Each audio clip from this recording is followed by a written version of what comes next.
TikTok, time to rock. Good evening, good morning, good afternoon to everyone who's watching from all over the world. Your friendly neighborhood philosopher here, D. Wood. With me now, I have Thaddeus, as is very frequently the case, especially when we're talking about the drama with Malik, because Thaddeus watches all the stuff that the rest of us will never in a million years watch. And it's good that people don't watch it. It will destroy any confidence you have in humanity for any reason. But Thaddeus does the dirty work here. He gathers the clips from Malik. How you doing, Thaddeus? I'm doing well. I had to go through like 12 hours maybe of Malik for this stream, but it's okay. It was okay. I did it over a period of 2 days. and I do it at 2x. So it's really like, 6 hours. Yeah. And I skip parts of it as well. So not quite even 6 hours. And I've seen Thaddeus firsthand trying to go through these clips. Crazy work. Hats off to you for going there.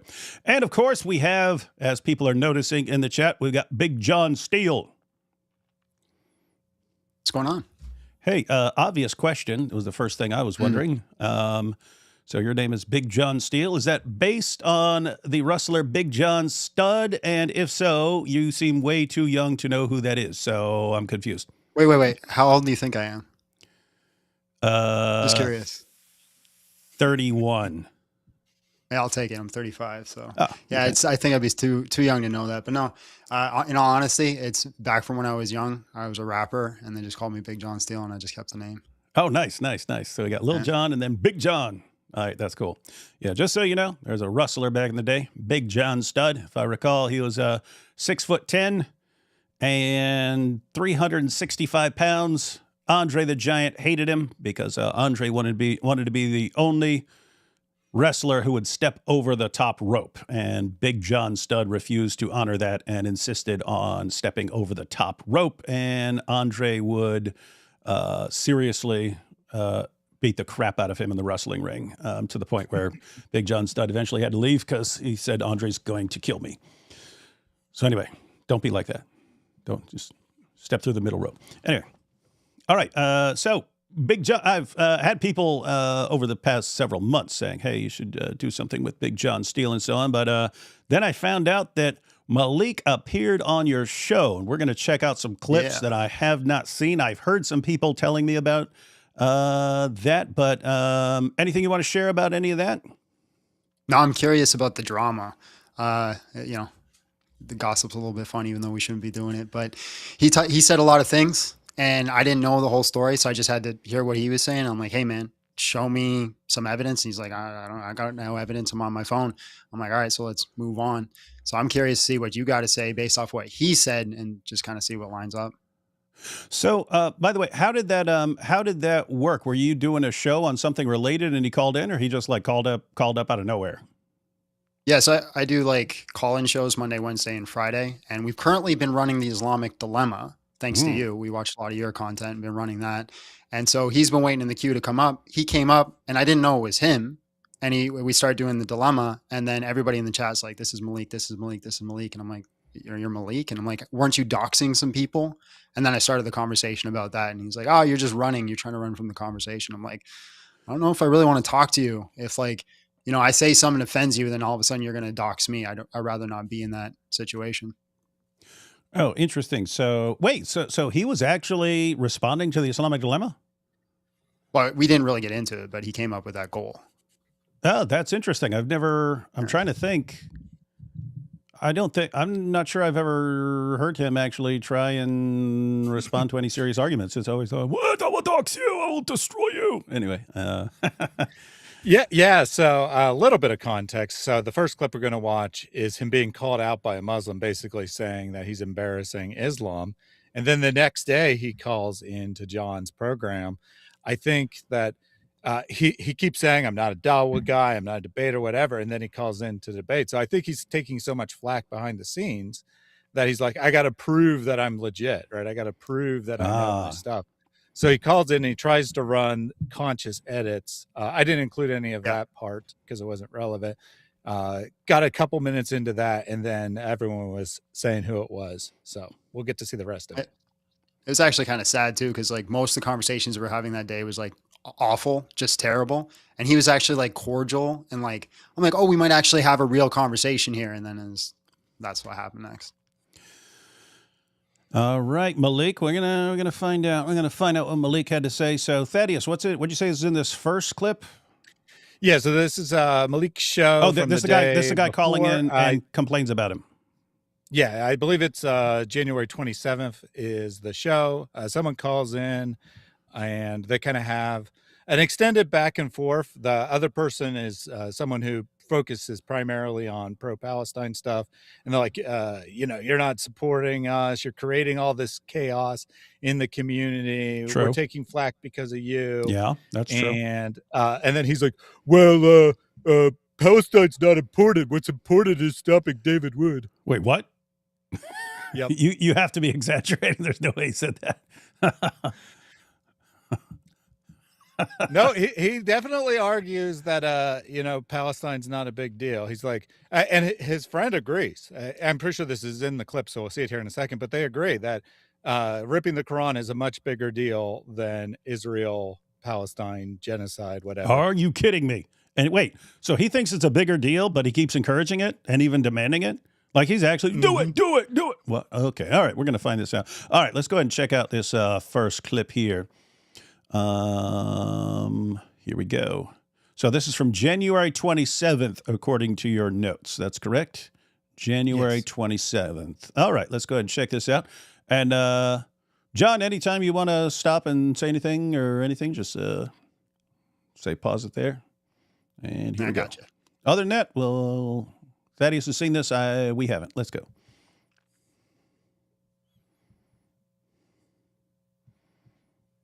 Because of you and your low IQ antics, there's something called the Malik Challenge on X where people are burning the Quran. Every time someone burns the Quran, that's on your head. That's on your head. Wait. Because of your low IQ antics, your docs. Okay. Wait, there's a woman. Yes. What's It's a the woman Malik calling challenge? Okay, so the Malik challenge was he basically got to the point where he understood, hey, if he's doxing people, then we are going to mess up the Quran. Not just me. Everyone's just going to start messing up the Quran until he stops doxing people because he's going after everyone.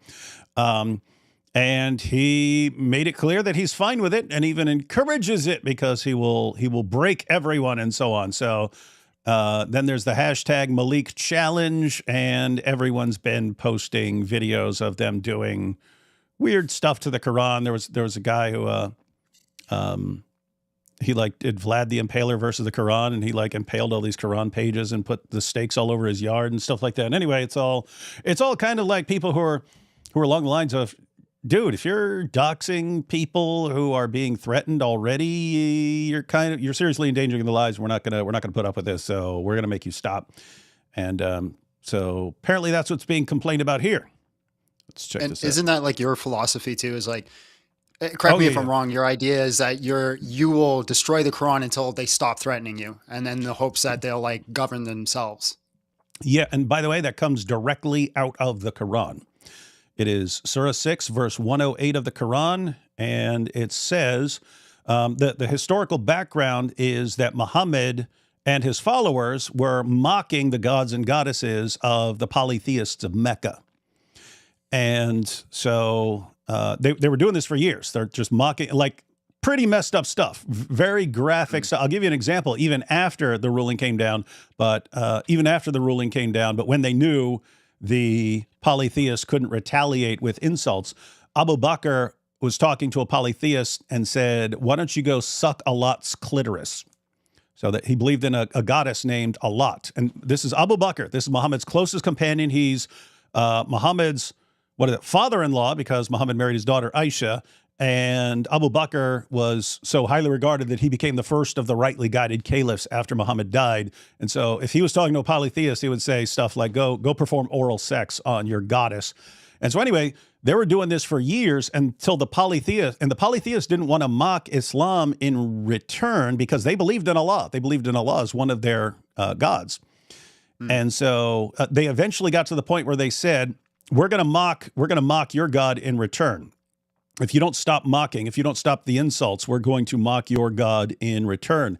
You had later Muslim commentators who said they don't think that what happened was actually polytheists saying we're going to mock Allah. They're like, it wouldn't make any sense. They believed in Allah, so they think they must have been mocking Allah in some other way, like mocking Muhammad or mocking the religion or something like that.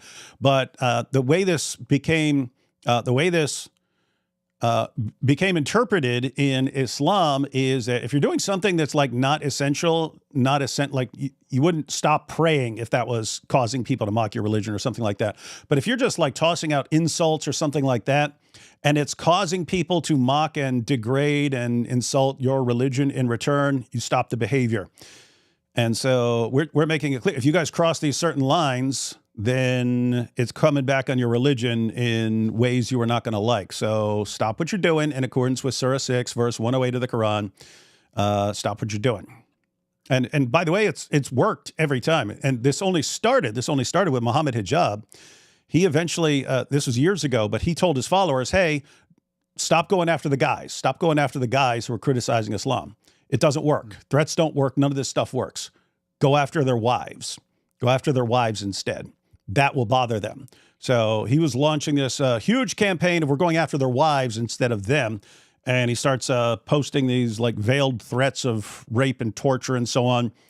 And when I saw this, I'd never done anything like this before. I hadn't ripped the Quran. I wasn't posting cartoons of Muhammad. Wasn't doing any of this stuff. And I was like, if you're going in this direction, dude, I will eat your book. And that's when I first took a page out of the Quran and chewed it up and spit it out. And so it was all over that. And guess what? They stopped. They stopped like instantly, like the next day. They stopped all that stuff because they didn't want to go in that direction. And so it's just a weird situation where we don't want to get violent over this stuff. But if you are doxing people and endangering people, we have to make you stop somehow. And we kind of know a way, according to your Quran, that will work. And so Malik's just unique in the sense that he doesn't seem to care a whole lot about the damage and destruction he's causing, even though everyone around him is getting really, really upset about it. But, so basically the Quran's a hostage. Yeah, we hold the Quran hostage. I'm thinking I should like have the Quran like tied to a chair, like gagged behind me, and the Quran can have a little sign, "Why Malik?" and stuff like that. help me, Malik, that sort of thing. All right, let's go ahead and check this out. Okay, wait, hold on, 1 sec, Zubaydah. So here we go. There are people desecrating the Quran because of you, and you think? Are you stupid? Christians are desecrating the Quran because of me? Yeah.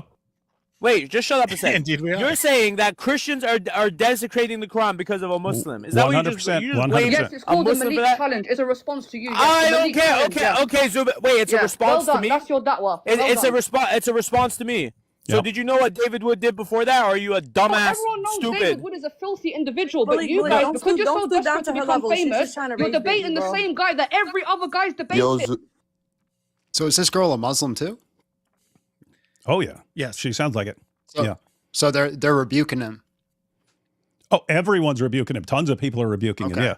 As they're supposed to. And they basically understand it. Look at your behavior and what it's causing. You are not supposed to be the cause. Again, if it's something essential, then that's just too bad. But is this like silly nonsense about you doxing people and so on? If that's causing this to our religion in return, you're supposed to stop. And he won't, because he's a narcissist and he can't admit when he's wrong. So yeah, that's the situation there. But he keeps falling back on this. David was doing it before. Why was I doing it before? Because you guys were crossing lines before. But this stuff that we're doing, this is all new, man. We're not going to keep it the same old. If you guys are crossing more lines than in the past, then it's kind of on you. It's your decision. All right. Worse than killing Muslims. Wait a minute. What is this? Let's see this. Zubaydah, should we ignore Zios if they spew nonsense, or should we address them? So again, answers. Don't just answer. Zubaydah, answer. Zubaydah, answer. Bro, when we talk about Zionists, we're talking about people that are actively killing and unaliving. Okay, David's actively ripping Qurans. Yeah, David's doing worse than that. Wait, David's doing worse. Someone like that. Zubaydah, let us talk. Zubaydah, let us talk. I let you speak. You're not letting me speak. No, you made your point. I asked you about the Zios. That's the convo. You said that Zios are actively doing this and that. Yeah, I'm saying what David's doing is worse than what they're doing. Yeah, that's true. It's worse. Whoa! Islamically, Thaddeus, do you know who this is who's agreeing with him? I'm not sure who the other guy is for sure, but it's another TikTok Muslim. And yeah, they agree. Ripping a Quran is worse than killing Muslims, apparently. Wait, but I'm trying to get my mind around this. He knows, hey, if we do this, this leads to all of this. And he won't stop doing the things that are causing this, but he's saying it's worse than even killing people. So he's basically saying, my behavior is causing something that is way worse than killing people, and I'm never going to stop. Mm-hmm. Interesting. Glad he admits it, though. So you're saying an innocent child in Gaza who's being killed. It's worse to rip the Quran, yes. Wallahi, yes. Than an innocent child in Gaza, right? That's what she says. An innocent child in Gaza, because that's her big thing, is Palestine. And they're like, yeah, it's worse. It is worse than killing an innocent child. So that's a whole like analogy. It's like, so if you're in a burning building and you have to save a Quran or a child, they're saving the Quran and they're going to let the... Hey, John, years ago, you ever seen those they're called trolley problems? It's like if a train's going down a track and you can divert it, but the train is going to kill 5 people, but you can divert it and kill 1 person, but you're actually, by diverting the train, you're killing that person. That person wasn't going to die. Would you do it? And then you're effectively killing this person, but you're there to, you're saving 5 people and stuff like that. They come up with those as like little thought experiments in ethics. But AP did one of those, and he said the trolley's going down the line and it's going to kill 5 people, or you can divert it and it'll run over a Quran. And there was a disturbing percentage of people who said, don't divert it. Just run over the 5 people. Do not run over a Quran. But, that's interesting because he's saying that even about Muslims. Ripping up a Quran is worse than killing Muslims. That makes sense because they clearly had that mentality with non-Muslims. It's, what are you complaining about? We're going after people's wives. Why would you do something to the Quran in response to going after people's wives? In their minds, like the Quran is so much more important than a human being, like a non-Muslim human being. They can't even get their minds around. You'd be like, whoa, this is so important to us that we will wreck your book. But I mean, think if they think that ripping the Quran is worse than killing Muslims, how much more worse would it be than, doxing Christian women and stuff like that? We're going after people's families and so on. So, all right. Well, we now see the perfectly functioning moral compass of these Dawa guys. Do they have something to base that off of, or is it just something they made up? Like, is there a hadith or a tafsir that says this? It's kind of built in. You see them saying it. You have them saying things like, wishing Merry Christmas is worse than murder because shirk, associating partners with Allah, is a worse sin in Islam than murder. And so if you say Merry Christmas, you're affirming, the deity of Christ and things like that, and therefore it's worse. But it became, the idea is insulting Allah and his speech and so on is way worse than anything that could happen to a human being, because that's Allah and you're just mere creatures and so on. Let's see here. Under pressure. What we do to David Wood and how we go about David Wood and his crew for ripping the Quran and stuff, we apply pressure to them and put them in very sticky situations where they have real world consequences. We have people fired from their jobs. We've had people fired from their jobs. We've had people defunded by people. We've had neighbors. Who did he get fired? Who did he get fired from a job? No, and I think he's trying to get. Yeah, he's just taking credit for you, right? Okay.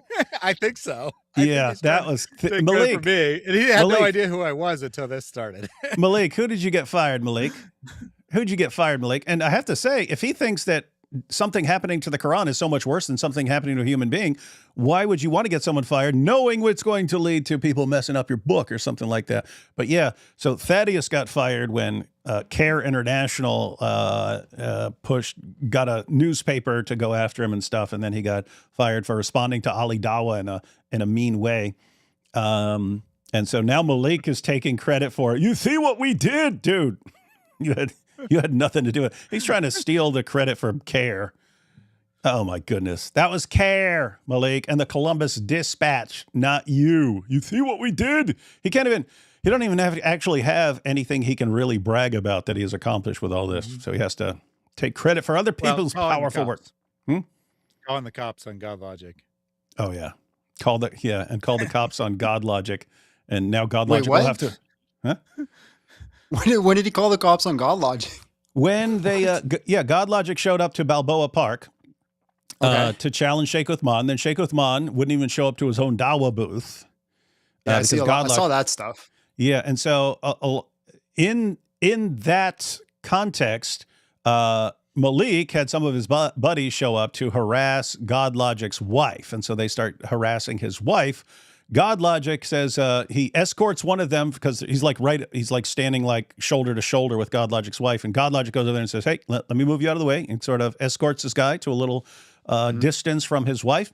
Then the guy went right back there, goes right beside her and starts blocking her camera. God Logic pushes his hand away. The guy's phone falls and stuff like that. And so Malik and his crew decided, now we can call the cops on God Logic. And they're still bragging about that.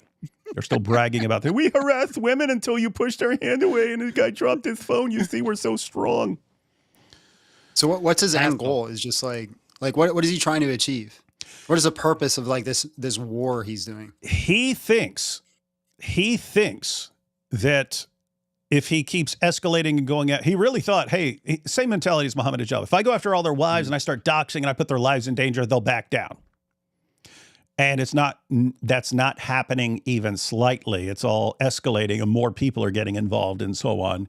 But he's a narcissist. He can't back down. He can't acknowledge that he's wrong. He lashes out at anyone who says he's wrong. You can see it right here. And so basically other people can see, look at what you're causing, and he can't admit it. And he's still delusional. And, oh, yes, I'm eventually going to win all this, and they will all be destroyed and back down. No scenario where that happens. Yes. So for your context, John, Malik, the way this actually started, no one even knew who Malik was before December of last year. Like no one knew who he was. He's totally irrelevant. But he had like this failed career in the music industry. And as a result, he like knew the good clubs to go to and such. So the Dawa guys were kind of keeping him around to give him guidance on where to go to get women. And one of them, at least allegedly, called him a secret Jew, a secret Mossad agent. And he got so upset that he did this long live stream where he exposed everything that's happening in the Dawa scene, talking about all the immoral behavior that's constantly going on in the Dawa scene. And of course, they immediately disowned him and threw him under the bus. And then he got this brilliant idea in his mind. Well, I'm going to go after God Logic's wife. That'll get me back in their good graces. And then he starts attacking her, and David rips the Quran, and then it escalated from there. Yeah. So I wasn't even really involved at that point. I had reacted to something he said, but as far as I know, he wasn't attacking me. He went after God Logic's wife. I mean, just think, it was a couple of us, but God Logic was in a stream, and all we were watching was the clips of Malik exposing and snitching on everybody. And so he's snitching on everybody, and anyone who is remotely connected to the Warner. He's snitching on all the stuff, and it's some seriously messed up stuff. He was snitching on everybody. And we were just going through, whoa, look at this guy exposing everyone. And he didn't like that we were using that material because now, he's become an embarrassment to the Dawa guys. And so his response was, I'll attack God Logic's wife and he looked up pictures of her from when she's like a teenager in a bikini and starts posting the pictures and saying all sorts of nasty stuff about her. And so that was his first instinct. Oh, these guys are going through a video I posted on TikTok. How dare they? I know. I'll go after God Logic's wife. And the idea was this will make them regret ever using anything I posted. And didn't go that way. But yeah, then after that, he decided to start escalating, doxing people. And the mentality was just they will all back down eventually. And no one's backing down. I'm not even aware of anyone who knows us. Like there are Christians online who will say, hey, stop this. You're supposed to turn the other cheek. And they don't know the situation and so on. But as far as people that we actually know, no one is telling us to stop this. Everyone's telling him to stop. And everyone on his side is telling me to stop. Is he the primary doxer? Is it just him who's been doing the doxing, or is it like a group of people? He has some people with him where he will dox like someone's number, but then he'll have a group of people who follow him who then all call the number and so on. So he'll like start it and then he'll have some followers doing it. But yeah, he's the primary sort of instigator of everything. So it's not the Dawa guys then. It's not like Libiano and Dean. It's not those guys. It's just Dean and his little crew. Yeah, it's Sorry, Malik and his little crew. Yeah, it's Malik and but I mean he was buddies with all these guys. So he was buddies with all these guys until he started snitching on all of them, and then they supposedly made up. But he had to kind of redeem himself by destroying us, and it's just not working for him. Did he have like anything to back up his claims toward these guys, like what he snitched about? Because you said they were going to find women. I'm assuming not wives. Yeah. Let me see if I can find. I've got the short clips. Let me see if I can find one of the short clips because it was from it was like an hour and a half thing of him snitching on everybody. Wow. And let me see what this is. I don't know what some of these are because I just labeled them Malik and so on for particular live streams, but I don't know what's in there. Let me see. Let me click on it. Oh no, that's a different one. What is this, Thaddeus? So is it really to make me stop? Hang on. Unless you renamed it, it's probably called Alternate Intro. The shortest one. So there was like the 4-minute version you were using. Yeah, where's that one? I want my 4-minute one. Okay, so that one was from the New Year's stream. It's like, if you didn't rename it, it's like 17_Malik or something like that. Hang on. Let me go back to this clip we were just watching, and then I'll find that one because it is interesting stuff. It is interesting stuff when you see all the stuff this guy was snitching on people for. Let's see. Go back to this one. We'll check out some more of this, and then I'll find a clip. Spew nonsense, or should we have people fired from their job? We've had people fired from their jobs. We've had people defunded by people. We've had neighbors notified who are Muslims. We've had schools that these people attend or their family members attend notified of stuff like this. These people need to be put on track by every single person in their life. Every single person in their life that they know that these people are. It doesn't. Listen, it's not a. Did Zionism stop because you posted about it? It's not a one-day cause. It's not a one-day cause. We have to. It's wajib upon the Muslims to apply pressure on these type of people who don't. It's not about challenging Islam. We don't mind when you challenge Islam. We love going back and forth. But when you actively incite hatred towards the Deen and towards Islam, you will have a problem with Muslim. Any Muslim with an ounce of ghira. Not you little free Palestine cookie Muslims that want to kumbaya with Christians. Free Palestine don't have data for Islam. What are you talking about? Creepy stuff. Yeah, and to be clear, listen, what you just did now is you proved to me that you're not willing to go after. If you want to stop, I was going to say, to be clear, he says that, this is about Islam, it's about Islam, but it's not. It's always been about Malik. Absolutely. Right? He did not care. You've been talking about Islam for what, like 20 years, right? Been a minute. The first time you ripped the Quran was like, I don't know, 5 years ago. And Malik didn't care about it. In fact, Malik was on a live stream with you. He called into God Logic's program when you were on. And you explained why you rip a Quran because he asked. And he's like, yeah, okay, whatever. I'm against it, but it's no big deal. Then it became personal when he was exposed for being a snitch. And then suddenly, it's obligatory for all Muslims to go against David. Hats off to him. Let's see.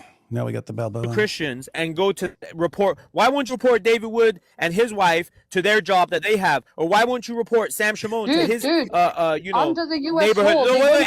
law, They can't criminalize them. There is no crime that they've committed under the US law. It's freedom of speech, unfortunately. Wait, Zubaydah. So when, I got you. Okay, so Zubaydah. So when David Wood goes out and says that he's going to end Muslims, and that he said that he's going to put an end. Like he's saying, report you to your job. Isn't this your job? Isn't this what you do? So like report you to YouTube? Yeah. Yeah, this is what I do, guys. I'm a YouTuber. So yeah, he would have to report me to YouTube. Hang on. I think I found what the clip was named as far as the one I was originally. Here we go. Hey, wait. So you don't know the stuff he was saying about the Warner and stuff, John?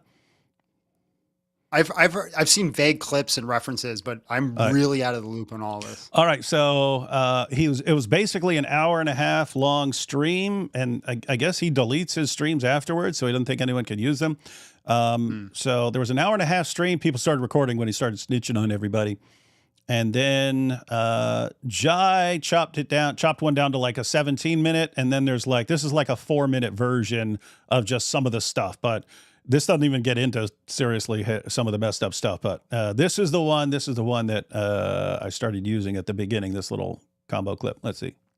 Warner was one of the good ones? Yeah, that's what you think. A lot of these guys give dawah and try to show themselves up as fake people, and I ain't with all that. And especially if you want to cross me, this is really what happened. He called Jake and told Jake, Malik is an undercover Yahudi. He's an undercover Mossad agent. You can see why people think that. He denied it. He said, I never called him that. Jake said, guess what, Malik? I recorded it. Jake plays the whole phone call. What did he say? He called me an undercover agent. Chat, you want to see who Warner really is? I'm the wrong one, Warner. I'm the wrong one? I'll bring all the receipts and evidence. The Warner is probably the fakest of them all. Like, between Libiano, Central, all them, Warner in terms of the Islamic stuff, fakest of them all. You're the one who literally said in front of me and other people that you would take it up the butt as long as it got you into the game to where you could make an influence. Yeah. Wait, like tongue in cheek or like literally? Literally. So you've heard about all this like Diddy stuff and then all this you used to do this similar stuff with the Epstein stuff, but the idea is that there's like the Illuminati, and how do you get in? And they have to initiate you by doing stuff to you. And he's pointing out that, so the Warner thought that since Malik is a former rapper, that because Malik, he brags about being important. He's like, oh yeah, I was with 50 Cent and stuff like that. And so he thinks that Malik knows this stuff. So he was telling Malik, hey, I'll be initiated. I will take it up the butt in order to get into the Illuminati. And I can see your mind is blown, because ours were too. Like, who goes around? Hey guys, y'all need someone to take it up the butt? I'm your guy. I'll do it. I'll do anything. To be a dawah guy, like that's the goal. Not just to be a dawah guy, but to get into the Illuminati, which he believes would give him more opportunities in life.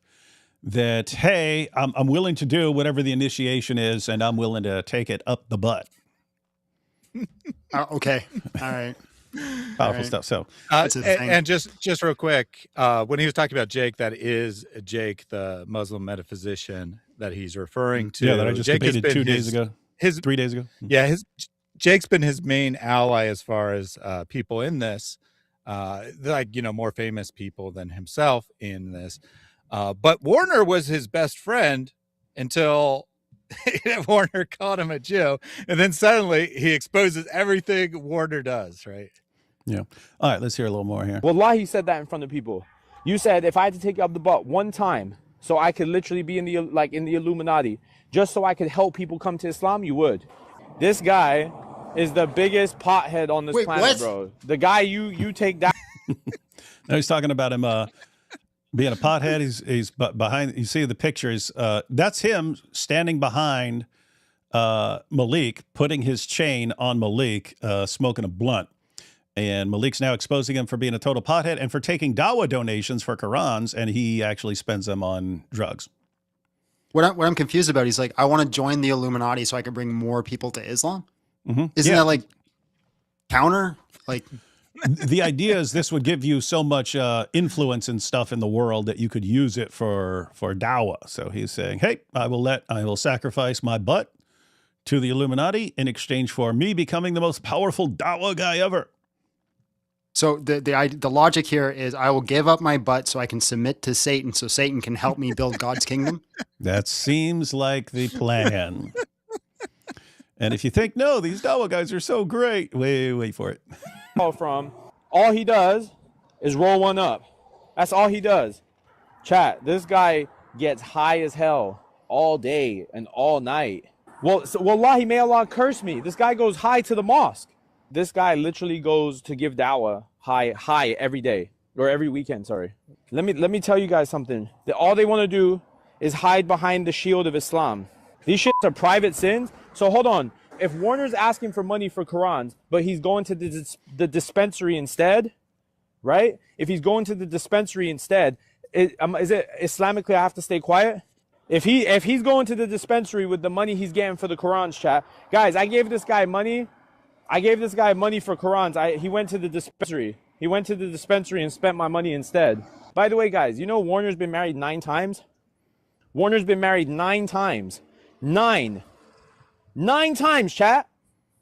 Muta. This guy's a muta. Bro, this guy went on vacation with a Moroccan girl, married her for 5 minutes, and then divorced her on the way home.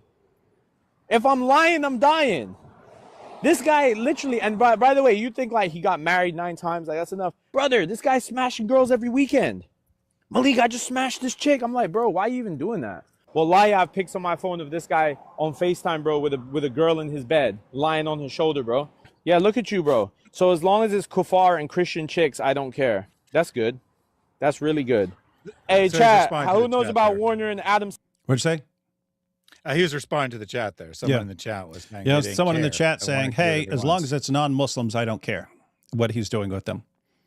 Having threesomes. You want me to start name dropping your whole life? You and Adam, you telling me about you and Adam doing threesomes together on Dawah trips? And you think Sneeko's any better? Him and Sneeko, bro, I got pictures of him and Sneeko slapping girls' asses, bro. Shit he sent me. I got every. What's up? What's the rule on that? Because like I know they can have concubines, like according to the Quran, right? Yeah. So is there like an idolatry? Can they do that? Like how does that work? It's a kind of a rough situation. So they should not be committing fornication. They are allowed to take captives, and so. Like when you had you got the grooming gangs in the UK, and you've got Muslims who can have it. Oh, that's not part of Islam, and you're allowed to take girls as your captives and do what you want with them. The difference is, 14 centuries ago, it was understood you have to conquer the people first. You conquer the people, then you could take all their girls. It didn't occur to them that there would be a culture where you just take them, and they're so worried about being called Islamophobes that they'll let you do it. And so they just kind of skip to the end with that. Just picking up girls in the club, I would have to say I'd be interested in seeing how he could justify or reconcile that with Islam. But I can come up with a couple of ways. So one, Malik was pointing out that he would do mutta. That's where, if you just marry a girl for 3 hours or 5 minutes or however long you want. And so we're going to be married from now until 2 p.m. So you're my wife until then. And you would give them money and so on. So he's saying, but that's what you would do with like a Muslim woman that you don't want to commit fornication. So you agree to marry her for a little while. But he says he's there picking up girls at the club and stuff and then taking them back to the hotel and doing 3-ways. And so how would you reconcile this? I'm not sure if it's in this clip or in one of the other ones, but he said basically the Warner just keeps going to Mecca for the Hajj when supposedly all your sins are forgiven. So he's got this idea, I can do whatever I want, and I'll just go to Mecca and my sins are all forgiven, so I can just keep doing everything I want, and I'm good to go. And so if they have multiple wives, are they, you know what I mean? Or does it have to be like a one-on-one endeavor? How does that work? What do you mean? What's the ruling there? Well, because you said they would get multiple wives and use the wives as a loophole, but I'm assuming that Islam wouldn't say that you could like spend the night in bed with both wives. Or am I wrong about that? Yeah, that would not be normal. Yeah, so you have the temporary marriage, and you have lots of Sunnis believe that was eventually forbidden, but their sources are in conflict. Shias still have the practice. Sunnis still do misyar and so on. But yeah, you're supposedly limited to 4 wives. But so yeah, if you had 3 wives and then this one, you can trade number 4 out for mutta marriage and stuff like that. And then of course you can have your captives and things like that. But apparently in his mind, he can just do whatever he wants because he's going to be forgiven once he goes on the pilgrimage every time. He be helping Sneeko? Yes. Bro, he helps Sneeko do all his crap, bro. You do run trains in rooms together. That run trains. Adam and Slim and Sneeko all run trains in rooms together with Warner there. And you want to talk about booty hole. I'm not into men. I'm not into men, brother. I'm into women. Sure, chat, what were they doing in Colombia? What did him and Sneeko do in Colombia? And Myron? Guys, these guys were smashing birds in Colombia. Bro, wallahi, may Allah curse me if I'm lying. I got the receipt right here. He told me he was in Colombia with Myron, FaceTiming me. Talking about Myron from Fresh and Fit. So all the Dawa guys pretend they can't stand him, but on trips, they go with him, and he's always got the OnlyFans girls with him. And so they like that. But here's the end. I saw him on FaceTime with Myron, what they were doing. How they had girls with bikinis in their house, and they were licking on their you-know-what in front of people and taking videos. And he tried to lure Libiano into that life, too. That's why... What's that? I said, and sending them to Malik, right? Not only are they doing all these things, and they're taking the pictures and videos and stuff and sending them to Malik. They're like, haha, look what we got. Weird stuff. Only 15 seconds left. Let's And he tried to lure Libiano into that life, too. That's why Libiano now is acting like this, too. What did Libiano do? What do you mean, what did Libiano do? What did he not do? Him and Warner, bro, these two together are the biggest disappointment of 2025. They're not going to be the biggest disappointment of 2026, Malik, because that's all you, buddy. That's all you. Yeah. So again, and by the way, he went into all kinds of other stuff. These guys go into the club with trans women and stuff like that, and all kinds of crazy stuff. Threw everyone under the bus. So the Warner, Sneeko, Adam Saleh, Slim, Muslim Lantern. Libiano there, he was just throwing everyone under the bus. And notice, all because the Warner called him a Jew. So notice how he reacts. Oh, if you do something, I'm not just going after you, I'm going after everyone around you. He has the same mentality. Oh, you did this? You criticized me, or you ripped the I'll go after everyone who even knows you. And that's why IP and like Than are getting doxxed is because they know you and hang out with you.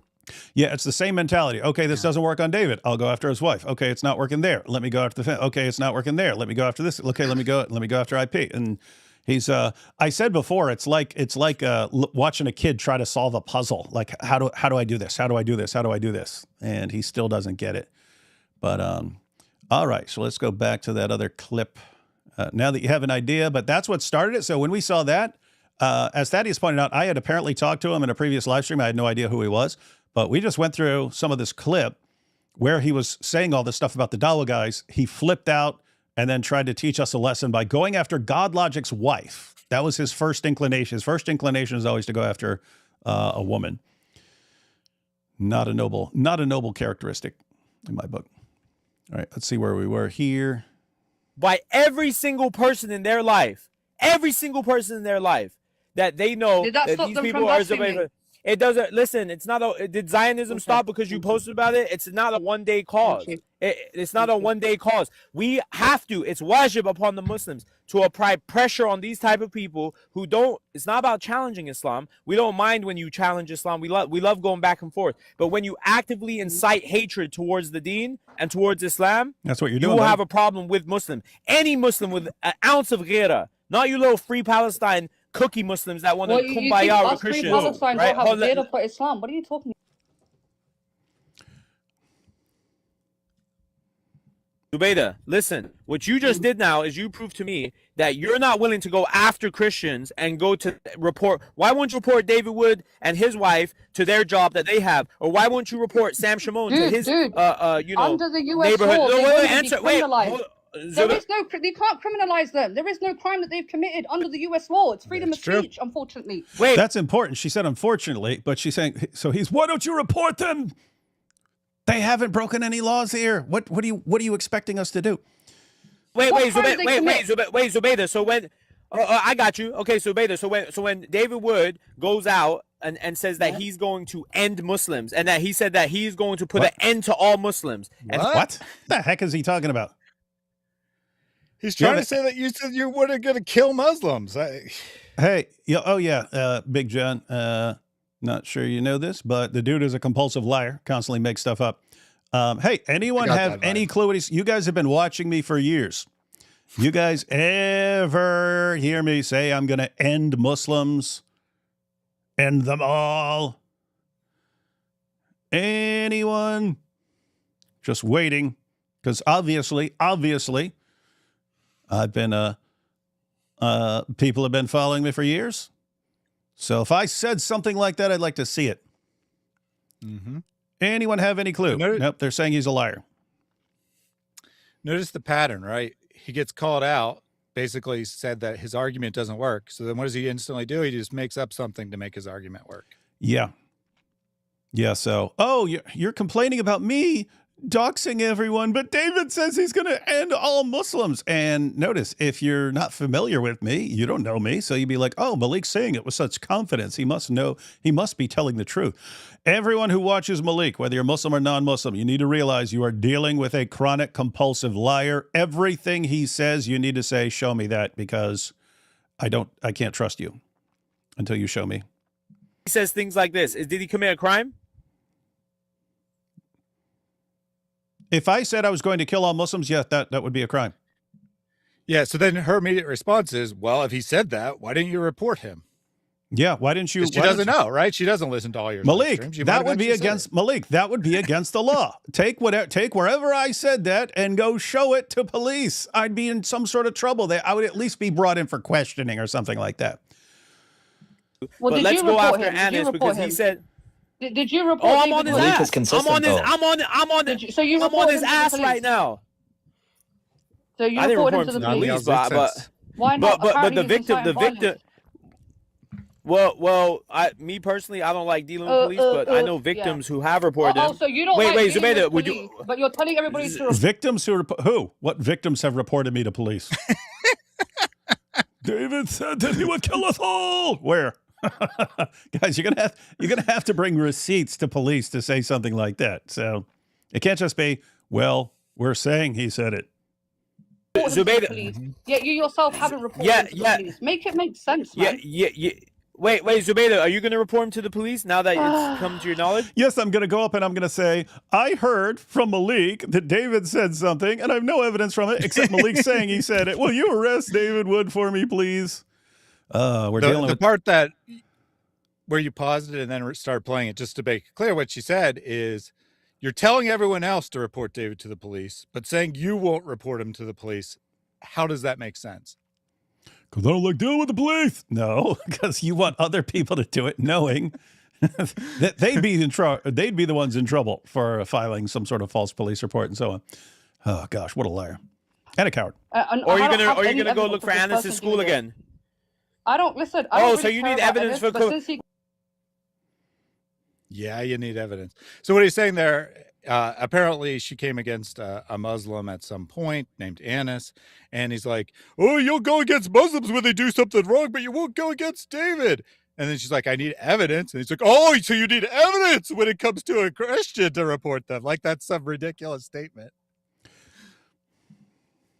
David Wood is like a social prostitute, and you guys are just passing him around between each other. It's embarrassing at this point. Someone like that should be boycotted because what you do is you make him more relevant. People like David Wood need Islam. Islamophobia is an industry, and the only way it can thrive is if Muslims continue to respond. Okay? And again, I'm not saying you shouldn't debate Christians by all means, but somebody like that who you know is going to insult the deen, why engage in it? That's my Sweets, you couldn't ignore me if you tried. Okay, good. So let me answer. So when it comes to someone like David Wood, if they are constantly inciting hatred towards Islam, like dissing the Prophet, saying al-Zut, saying all these nasty things, ripping up pages of the... Even the al-Zut stuff was in response to you guys. It's I've never seen a community like this where, okay, so like the abuse scandals in the Catholic Church, and then you had people who exposed that. I'm way more ticked off about the people doing the abusing than I am about people exposing it. It needs to be exposed. In Islam, it's always reversed. It's here's what's going on, and we get mad at the people who react to the stuff or expose the stuff. We get mad at them, not at all the messed up stuff that's going on. And it's like seriously dysfunctional. Go into demolition ranches doing whatever they're doing, right? These people it is wajib. It is mandatory in the deen to go up against them. These are enemies of the deen that we need to speak up against.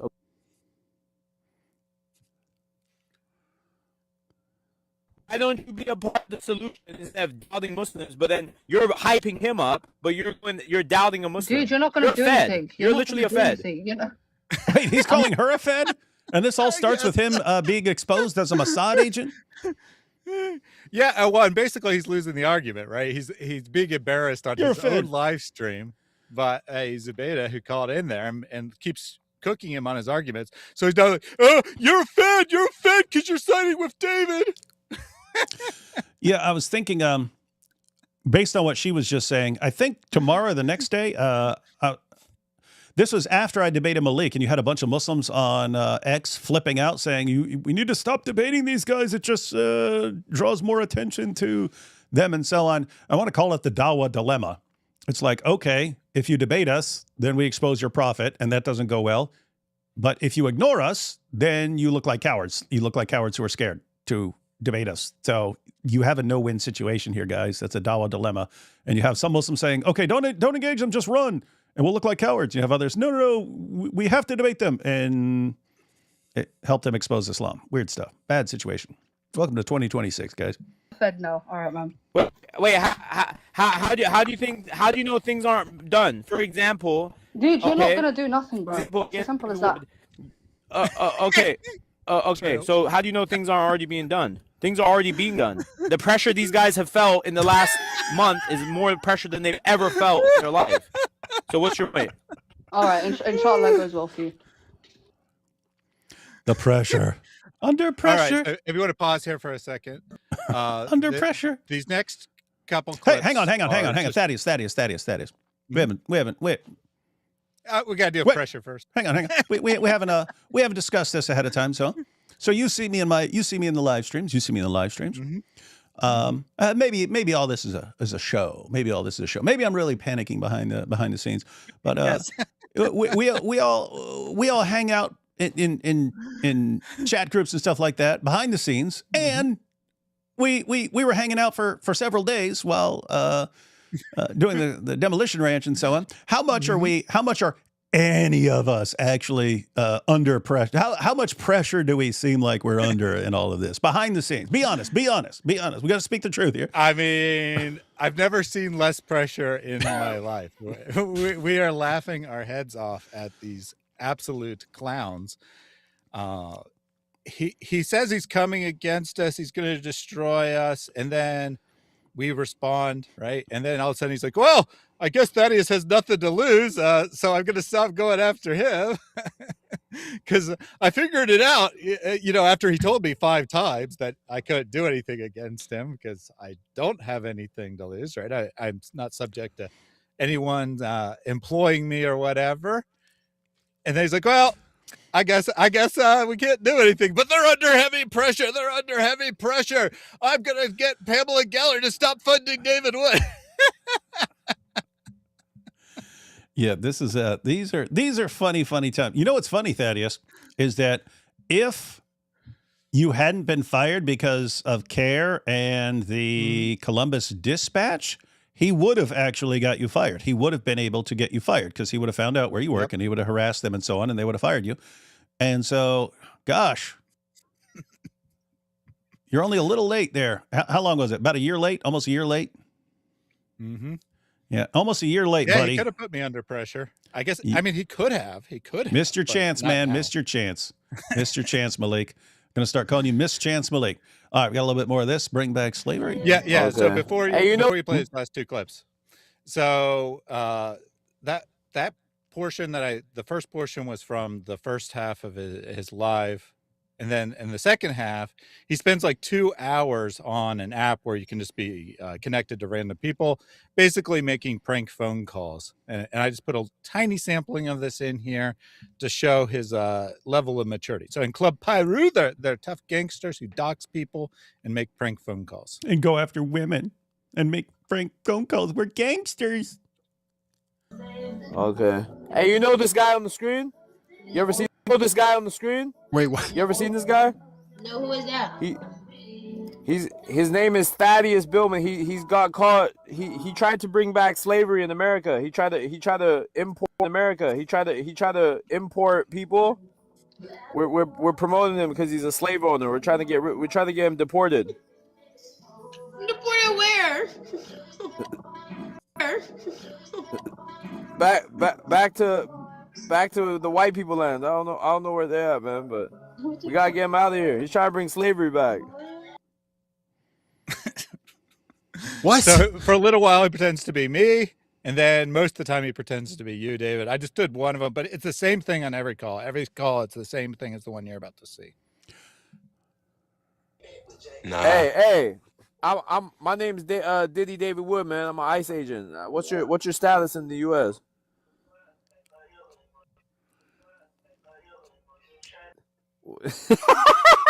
Guy just left, and Malik laughs. Wow, welcome to Dawa 2026, ladies and gentlemen. John seems to be pretty impressed by all of this. This guy's a psychopath. Narcissist. Narcissist. Yes. My God. He did that. I'm That's an ICE insane. agent named David Wood like 20 times. Most of the people just hung up because they're like, this is stupid. I don't want to be a part of this. But some people played along, and a couple people got angry at him. But yeah, he laughed his head off every single time, no matter what, right? Whether the person just hung up on him or they played along or whatever, he'd laugh his head off every time. Thought it was the most hilarious thing he'd ever done in his life, I think. That was very strong and powerful. Makes me want to revert to Islam. All right, so next up we have this is the clip where he calls into Big Jon's stream, right? Yes. So this is the next day after being called out there, after not, as far as I know, not calling into anyone's stream, specifically saying he doesn't do debates. He finds debates boring or whatever. He calls in and tries to debate, interestingly. You said you used to be a rapper, Big Jon? Yeah, we don't talk about that anymore. Who's better, you or Malik? I've never heard him rap. Oh, hey, Hard to say. If you ever need a human beatbox, I'm your guy. Take a couple super chats real quick. Actually, there's a bunch. I'll go through some real quick. Geek Squad isn't good enough for these technical issues. Upgrade to Nerd Squad. They have something better than ringers. They have wingers. Yeah, it'd be the ultimate Nerd Squad, Mike Winger. God bless you and keep your family safe. Thank you. Can someone start a rumor that Sneeko said Malik and the Warner kissed at Mecca? Oh, yeah, if he did that, he'd flip out on Sneeko. He already exposed Sneeko, though. David, I'm glad nothing happened to you and that you took your safety very seriously. Yes, I've said before, safety is my middle name, ladies and gentlemen. Feed Malik info, doxes them. It's a trap, hyenas. Yeah, that's how it goes. Send love from the Big Jon Steel community. What's up, Funky? Base. What happened to This Week in Jihad with Robert Spencer? Can't imagine it stopped for a lack of jihad violence. No, I've mentioned this many, many times. Guys have to start answering the question. But no, Robert, he has stuff that Robert's getting on in years, as am I. But he's even further along than me. But he's got certain things that he's got certain book projects and so on that he wants to finish. And he was doing lots of other stuff that was interfering with the stuff that he really wants to get done.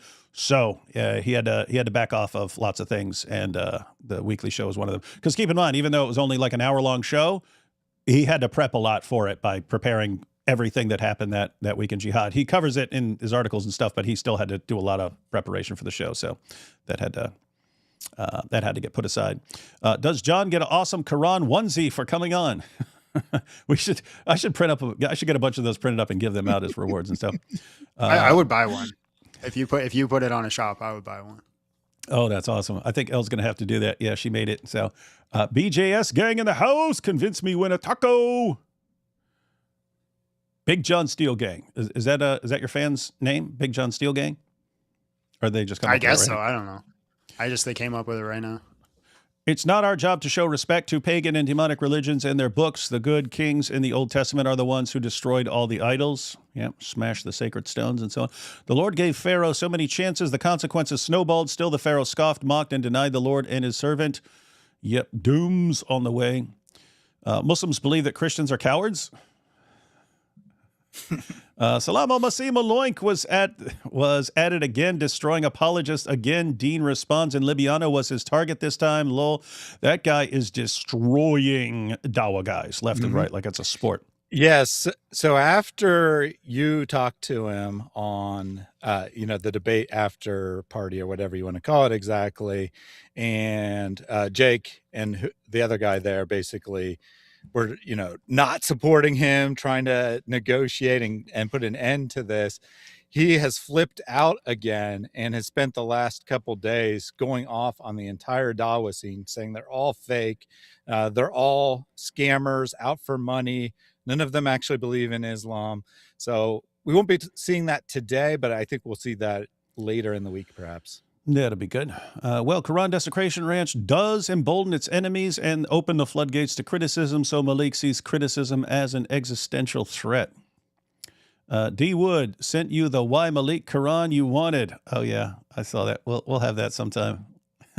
Some accuse Mike Winger of going after Bethel because he enjoys gossip. As bad as Mike Winger is, I disagree. He'd much rather do a 10-hour stream on Star Trek. So he probably is going after Bethel for altruistic reasons. Agree? That is a good point. If he were doing this just for his own desires, he'd be talking about Star Trek. Sticky pressure is what Mo got from the Al-Zut. Very rude and Islamophobic, guys. This is a Christian channel. Which hadith is the one where Aisha comments on how convenient the revelations from Allah is for Momo? Don't know off the top of my head. I will find it out for you in about 10 seconds. Your Lord hastens to fulfill your wishes and desires. Sahih Bukhari 4788, I believe. Let me see. That's what popped up when I searched for it. Yep, that's one of them. You got multiple ones, but Sahih al-Bukhari 4788. Sahih al-Bukhari 4788. Do you know about that one, Big Jon? No, that one's new to me. Every time Muhammad would want something, he'd get a revelation saying, "Of course you have this, Muhammad." And Aisha, his child bride, one day says, "Your Lord hastens to satisfy your wishes and desires." And she's clearly doing it. Isn't this convenient? Whereas everyone, yes, she saw how much Allah loved Muhammad. What do pro-Palestine Muslims say when it's brought up that the Quran doesn't mention Palestine or Palestine? In Ohio, the Dawa is just pro-Palestine. Yeah, I don't know. You have children of Israel mentioned over and over and over again, even in connection to land, but I'm not aware of the Quran saying Palestine or Palestinians anywhere.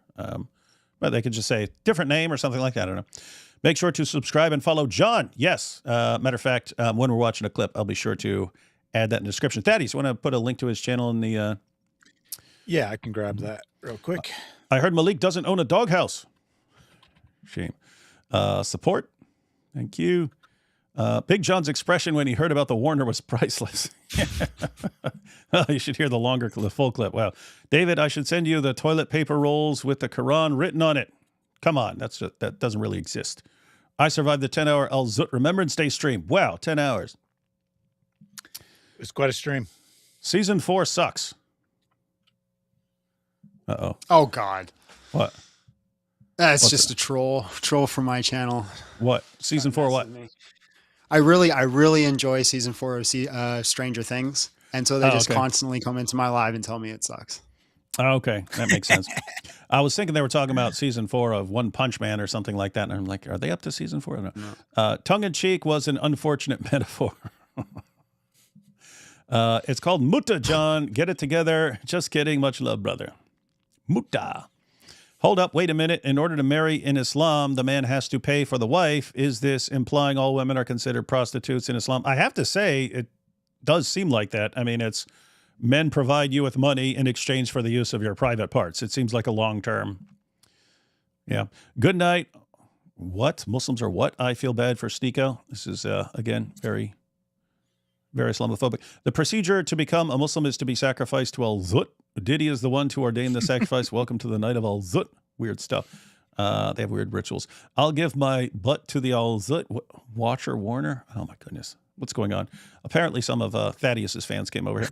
Maliki is like a toddler stuck in a revolving door. Yeah, he is. Malik claims D Wood is Shredder when he is Ace Ventura. Let's support our brother in this. 1 Corinthians 12:12-27. I'm just befuddled how quoting their own sources to them could possibly be construed as disrespecting Islam. Silly me. It is weird. I mean, if, they'll say, hey, there's nothing wrong with having sex with a 9-year-old girl because Muhammad did it. I'll say, hey, Muhammad had sex with a 9-year-old girl. And they go, oh my goodness, you're hurting our feelings. Malik only tried to become a rapper to get into a Diddy party. When he didn't get an invite, he gave up and switched to dawah. An open book pop quiz I've known for about a week causes more pressure than an open book pop quiz I've known about for a week causes more pressure than Malik.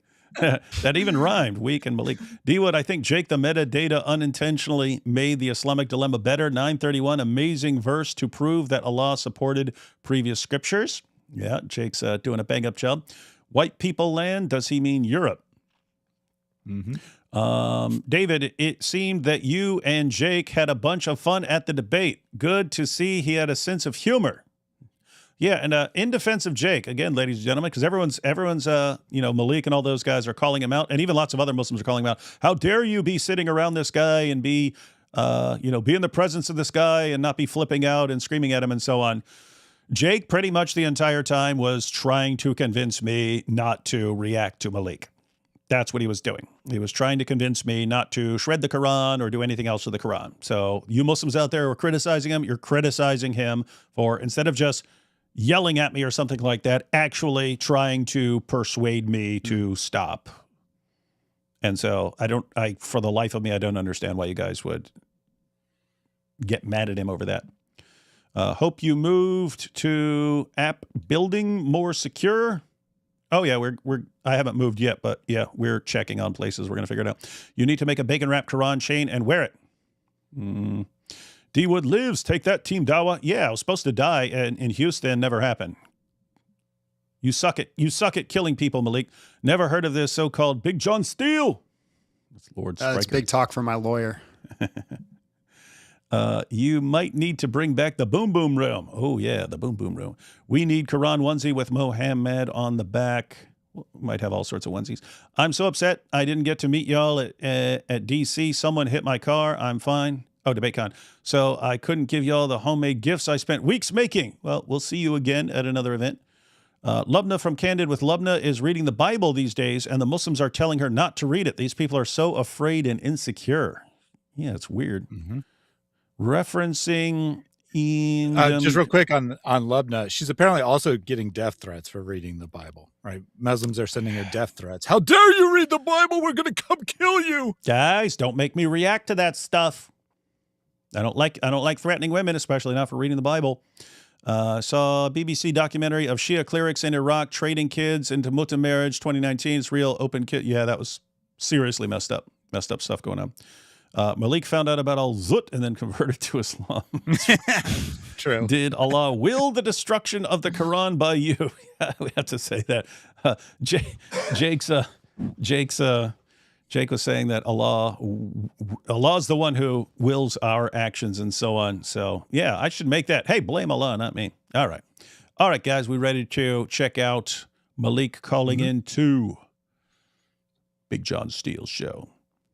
Yeah, again, he talks about the Islamic dilemma for a couple minutes. That's not part of this clip. It was actually a pretty good chat.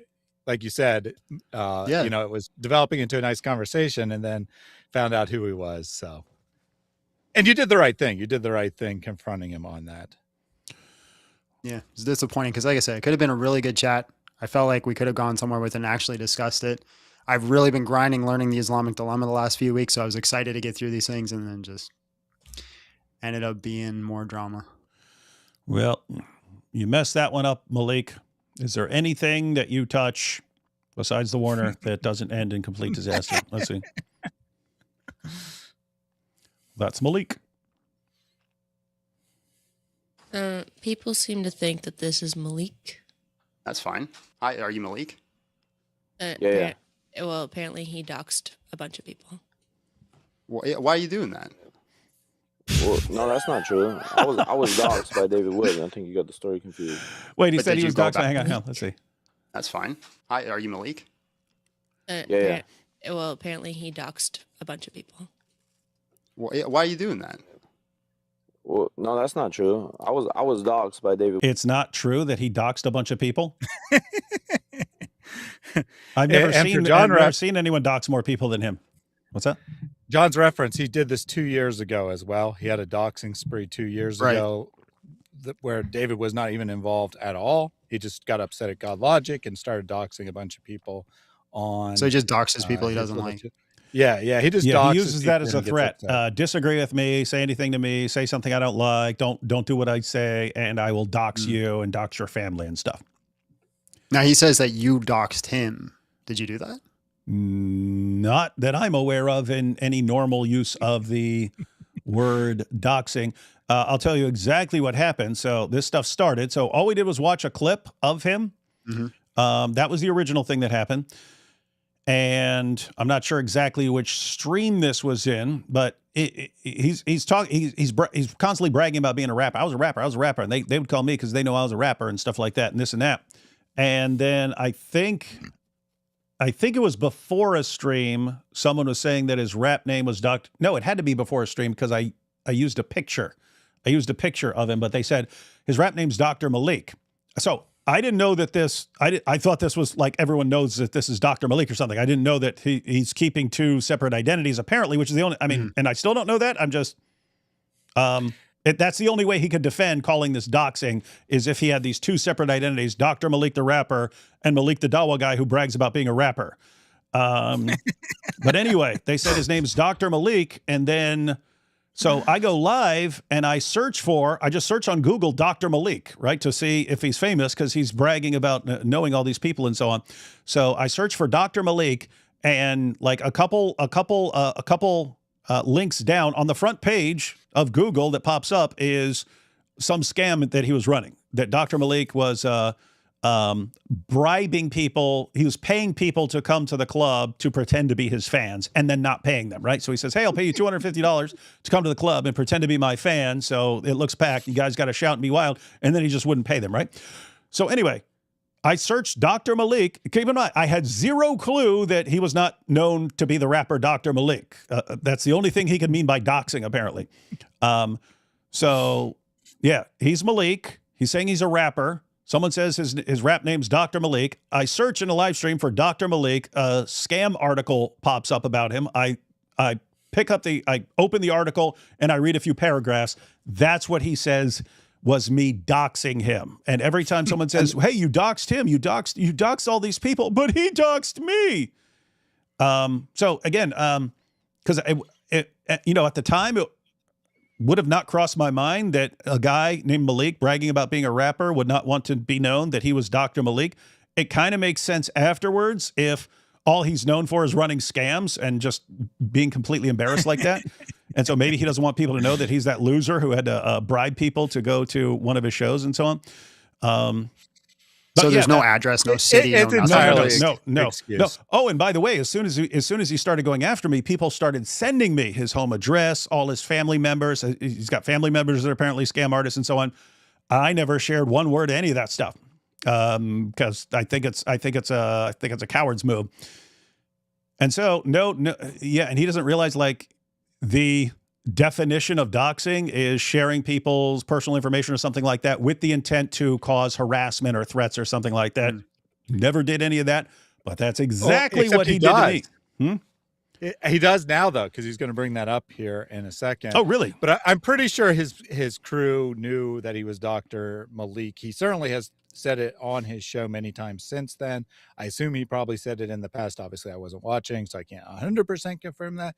But even like at one point in a recent show, like shows up a customized credit card that he had made that says Dr. Malik on it. So I don't think it was a secret ever. I think he just is using it as an excuse because he needs something to justify his behavior. Yeah, because people are condemning him. Hey, why are you doing this? And it's not, well, because I'm a narcissist and this is just my MO. I freak out and dox people whenever they don't do what I want. And I'm a spoiled little toddler throwing himself on the floor.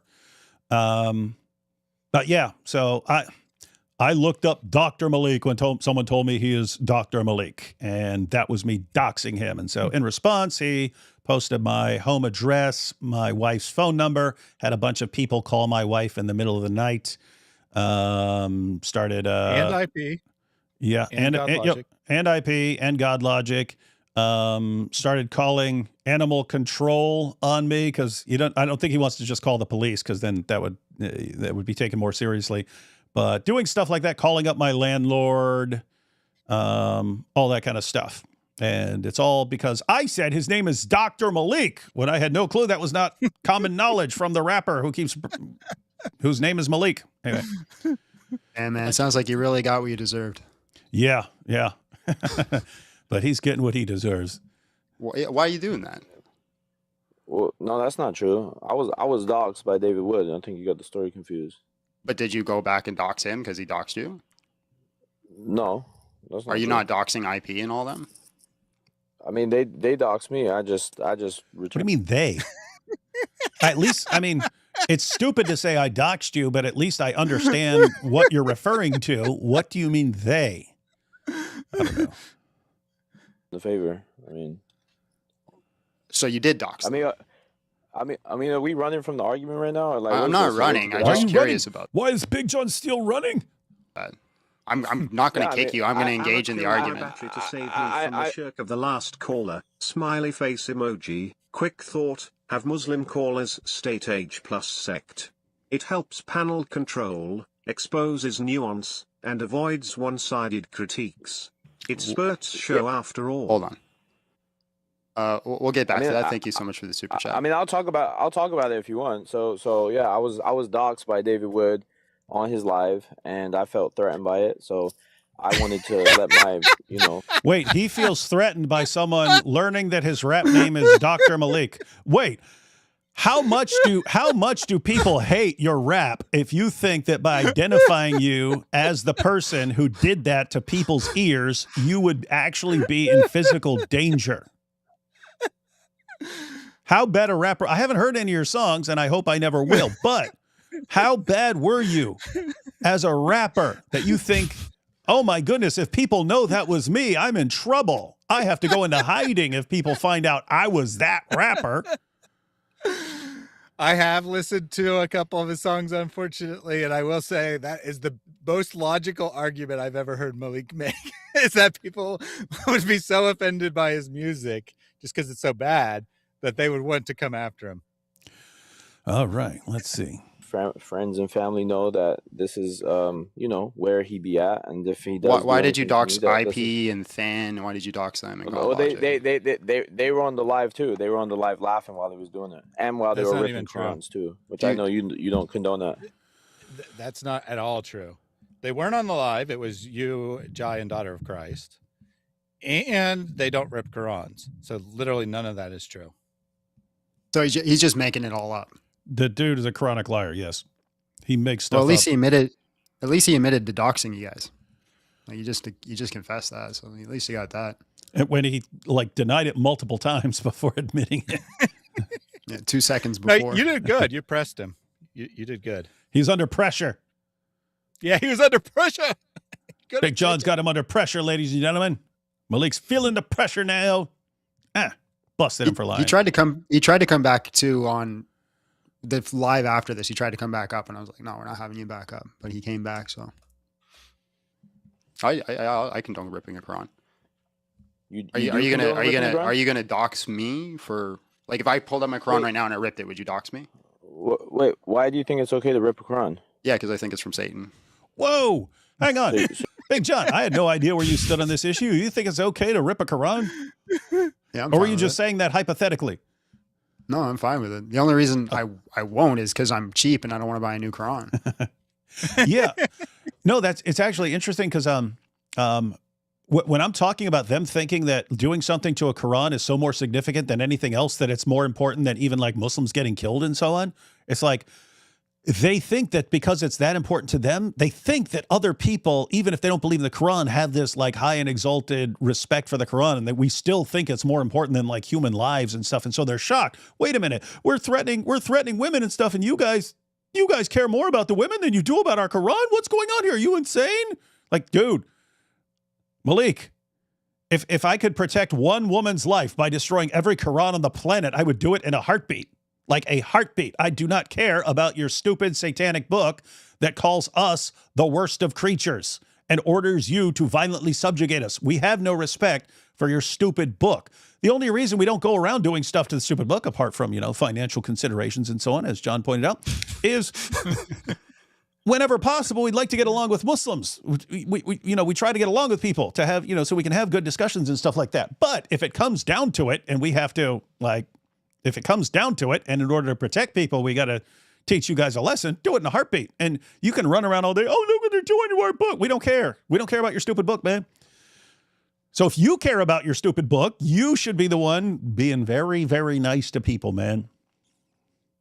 Do you think it's okay to rip other people's books? Well, how about if somebody ripped the Bible? How would you feel about that? I don't care. Don't you think that incites hatred? Yeah, I hate the Islamic religion. That doesn't mean I hate Muslims individually. No, but the religion itself, I do hate. No, I understand. But, for example, if somebody went in front of a church and, ripped up a Bible, don't you think that Christians would have due cause to feel scared and worried that they might be in harm next? Yeah, you can feel whatever you want. Yeah. Good. So that's just my whole point. We have a lot of Muslims, so your mentality is because he ripped the Quran, you felt like it was okay to dox him and literally put his life on. No. He doxed me. He doxed me. He put IP didn't dox you. Than didn't dox you. No, he did. They were there. They were there laughing while they did it. So because they laughed when somebody else doxed, you felt it was okay to dox all of them and put a target on their head and make them feel like they're threatened. Wait. So hold on. So do you not think it's putting a target on people's head when you rip the Quran? Don't you think that incites the? Of course it is. You're inciting hatred. I don't think so. No. And who's getting killed or even slightly at risk of being killed over us eating the Quran or something? I'm not aware of one person actually being in danger because of this. I mean, maybe you. Yeah, me, because who knows what's in that ink and stuff like that. And guys, you don't even know what I go through. I get paper cuts on the. You see me eating a page, I'm getting little paper cuts on the corners of my mouth pretty regularly. I just take it like I take it like a man, not like the Warner, but I take it like a man. Anyway. I mean, when you did the whole fire pit and you blew out the alcohol, oh yeah, that was cool. I was like, bro, that's a big risk there. So oh no, I didn't know if that was actually going to work till I did it. I did it once before that, but I wasn't close enough to light everything up. But I'd watched a video because I wanted to know what am I supposed to get? So I looked it up, like the fire breathing and stuff like that, and. They said it starts potentially igniting the vapor around 80 proof, but then the guy said, don't do something like Everclear that's like 190 proof. They said as soon as it hits a fire, it's going to light up your entire mouth and light your face on fire. And so don't go to 190 proof. But the guy was testing various proofs, and right around 150 is like the borderline before where it might ignite the liquid. Because the idea is you want it to ignite the vapor from the liquid, but not the liquid itself. And so right around 150 proof was the borderline. And so I got this 151 proof rum, but I didn't know until I actually blew it. I didn't know if it was going to light my face up. And so fortunately it didn't. And it just looks super cool. The amount of work that you put in for people to burn the Quran is just... Yeah, keep in mind, I'm putting my whole face at risk here, guys. I'm putting my whole face at risk of being burned off. All for you guys. Yeah, it was like a 1.5, 2-minute video, something like that. And we probably had at least 20 minutes of planning, and then we had to go buy the alcohol. I mean, there's probably 2 hours of work in that 2-minute video. Yeah, and then the risk of burning my whole face off.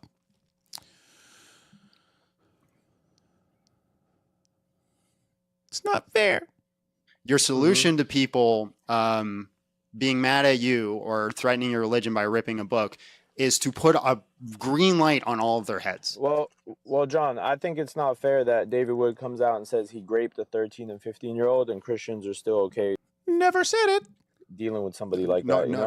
Nobody's okay with the fact he did that. Is any Christian here okay with the fact that he did that?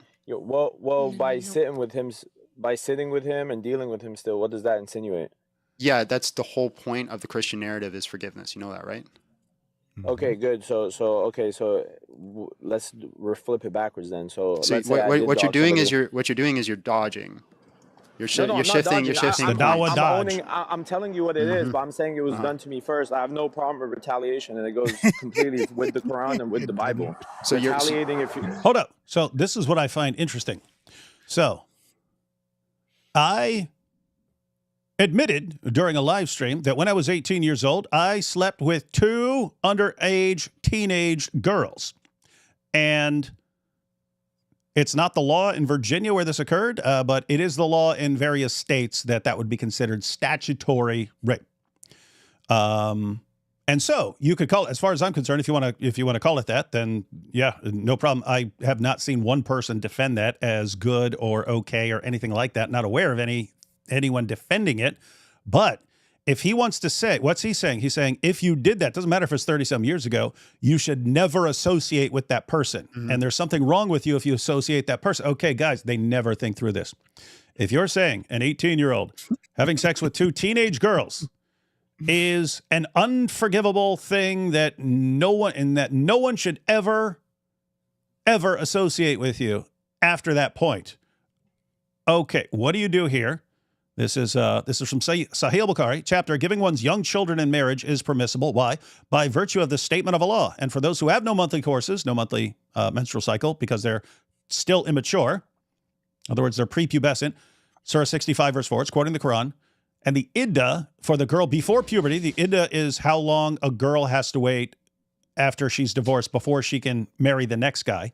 The iddah for the girl before puberty is 3 months. So if a man marries, has sex with, and divorces a girl, how long does the girl, the prepubescent girl, have to wait before she can marry the next guy? And the answer is 3 months, according to the Quran. And then as an illustration of marrying a prepubescent girl, we have Sahih Bukhari 5133, narrated Aisha that the Prophet wrote the marriage contract with her when she was 6 years old, and he consummated his marriage when she was 9 years old, and then she remained with him for 9 years, i.e. till his death. Interesting. One more little passage here. We have tons of these guys. We have over 200 Muslim sources talking about Muhammad's marriage to a 6 or 7 year old and his consummating the marriage when she was 9. But look at this one. Sahih Bukhari 6130 narrated Aisha, I used to play with the dolls in the presence of the Prophet, and my girlfriends also used to play with me. When Allah's messenger used to enter my dwelling place, they used to hide themselves, but the Prophet would call them to join and play with me. The playing with dolls and similar images is forbidden, but it was allowed for Aisha at that time as she was a little girl not yet reached the age of puberty. Isn't that interesting? So if someone, even an 18-year-old, has sex with a teenage girl, then no one should ever listen to or associate with that person ever again. Okay, Malik, how are you not getting this? Your prophet, when he was 54 years old enough to be her great-grandfather, had sex with a prepubescent 9-year-old girl. According to you, should any of you associate with him or follow him? Should any of us take him seriously? I'll take your silence as an admission. Don't you remember playing with dolls means she wasn't a child? Oh, yeah. I forgot that. Yes. Big John has heard of Junior. Your mentality is that if you feel slightly threatened, put a green light on everybody else. Why didn't you just go to the police? No, I got doxxed first. Yeah, why didn't you go to the police then? Because police would have giggled him out of the precinct. That's not something that I believe in. You don't believe in going to... Thaddeus, isn't he the guy who's bragging about getting God Logic a citation where he has to appear in court? Yes. Now, in fairness, he does claim that he had nothing to do with it. He has no idea it happened. But he spent like 2 hours every 30 seconds going, look him up. This is the best day ever. God Logic, he's got a charge. He's going to jail. And there's the guy who claims he doesn't want to talk to the police. Yeah, and it's just hilarious because this is the biggest snitch I've ever seen in my entire life. I've never seen a bigger snitch than this. I mean, there are some snitches. But this guy's like the king of snitches. He just instantly starts snitching on everyone as the moment he's slightly offended or annoyed. But he wouldn't go to police, right? The world's biggest snitch wouldn't go to police, right? No. Right. Yeah. He snitched on everyone in December. And then he got backlash for that. So then he started doxing everyone, which is also snitching in a different way. And that apparently backfired. So now he's back to snitching on all the Dawa guys again the last couple of days. Yeah, snitching on the Dawa guys now. But he doesn't believe in going to cops. No, Malik, just be honest for 5 seconds of your life. Be honest for 5 seconds of your life. You know you're not doxxed. You know if you go in there and say, but he looked up my rap name and said that my rap name is Dr. Malik. And they're going to say, yeah, and what? But I feel like I'm in danger. Shut up. Get out of here, man. The authorities and following, due justice? Well, I mean, no, me personally, I don't believe in that. So noble. Such a noble man. Yeah, I don't believe in doing that because my thing is that if they dox me and if I got harmed, I think that would show the fruits of Christianity a lot more. I'm willing to take the fall if that's how they feel, because I do. But then you did that to them, so then wouldn't that show the fruits of Islam? Yeah. Wait, yeah, retaliation. I mean, the Torah says an eye for an eye, a tooth for a tooth. Isn't that what Yahweh said? So the whole message of Islam is retaliation. Yeah, and let's hold on. Let's just say even if that's the Torah, the message of the Torah. Yeah. So the Torah, which again we're not under the Mosaic law, but let's grant and say that we are, right?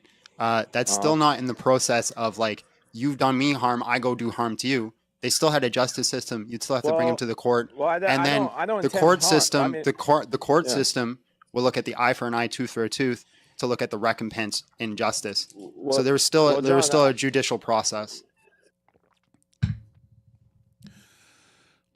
I don't believe in going to the police. I believe in going after God Logic's wife and posting pictures of her in bikini. Yeah, see, I'm so noble. What a dork. And then going to the police afterwards. Yeah, and then running to police. Gosh.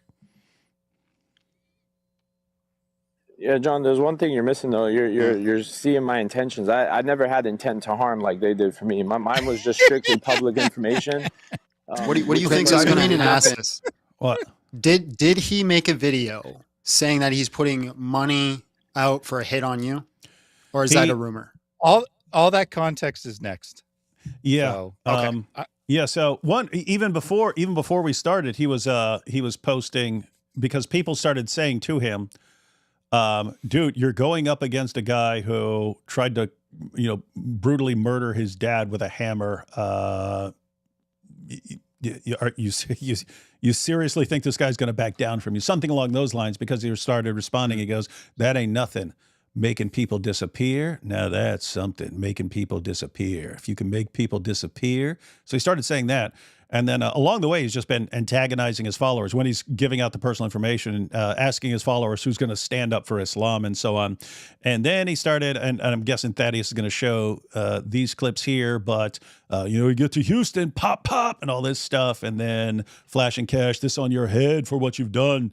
But yeah, he intends no harm by any of this. None of this. None is no harm. Yep.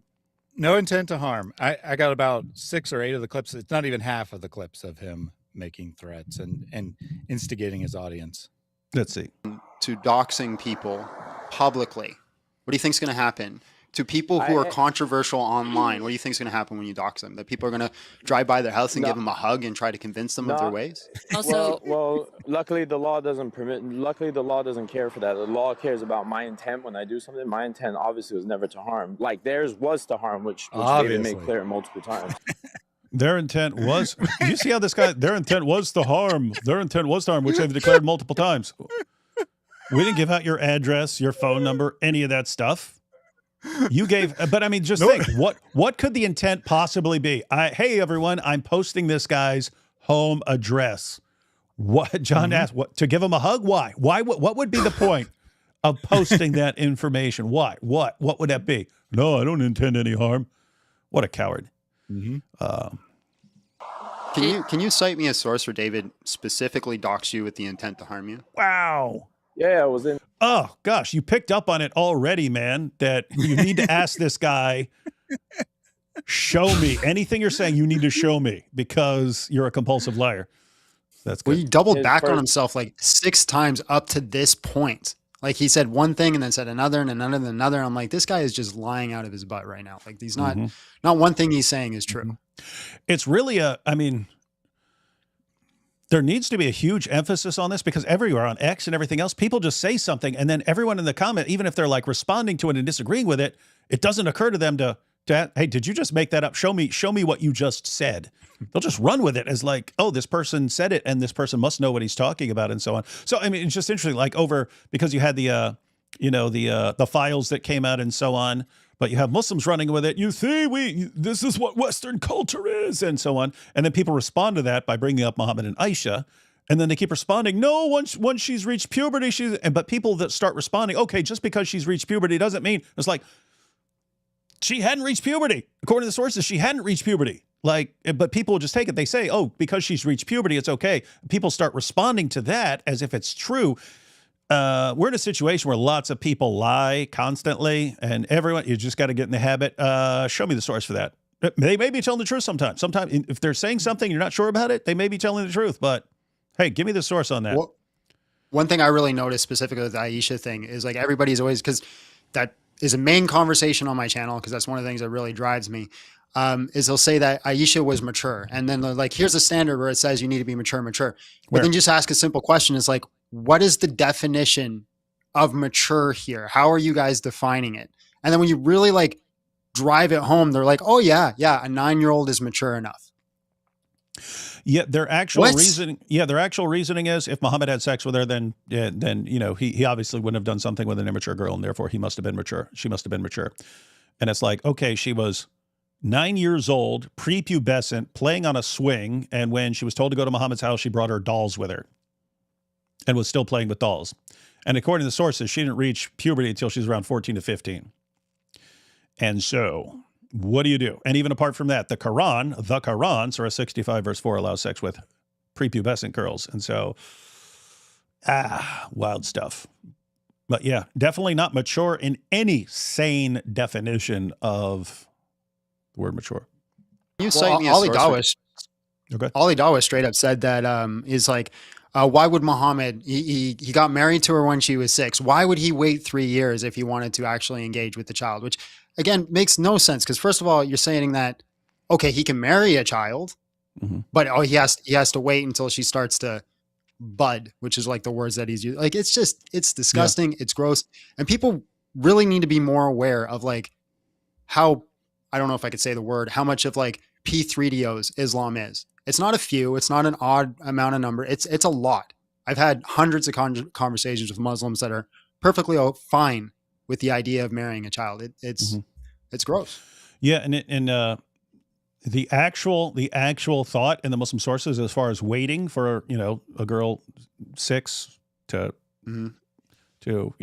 waiting a couple of years, what they're actually concerned about in their legal rulings is a girl can be so small that you'll either like crush her during sex, or you run the risk of they put it, combining the 2 private parts into 1 private part, meaning you rip her open and it causes her 2 holes to become 1, and you've ruined her.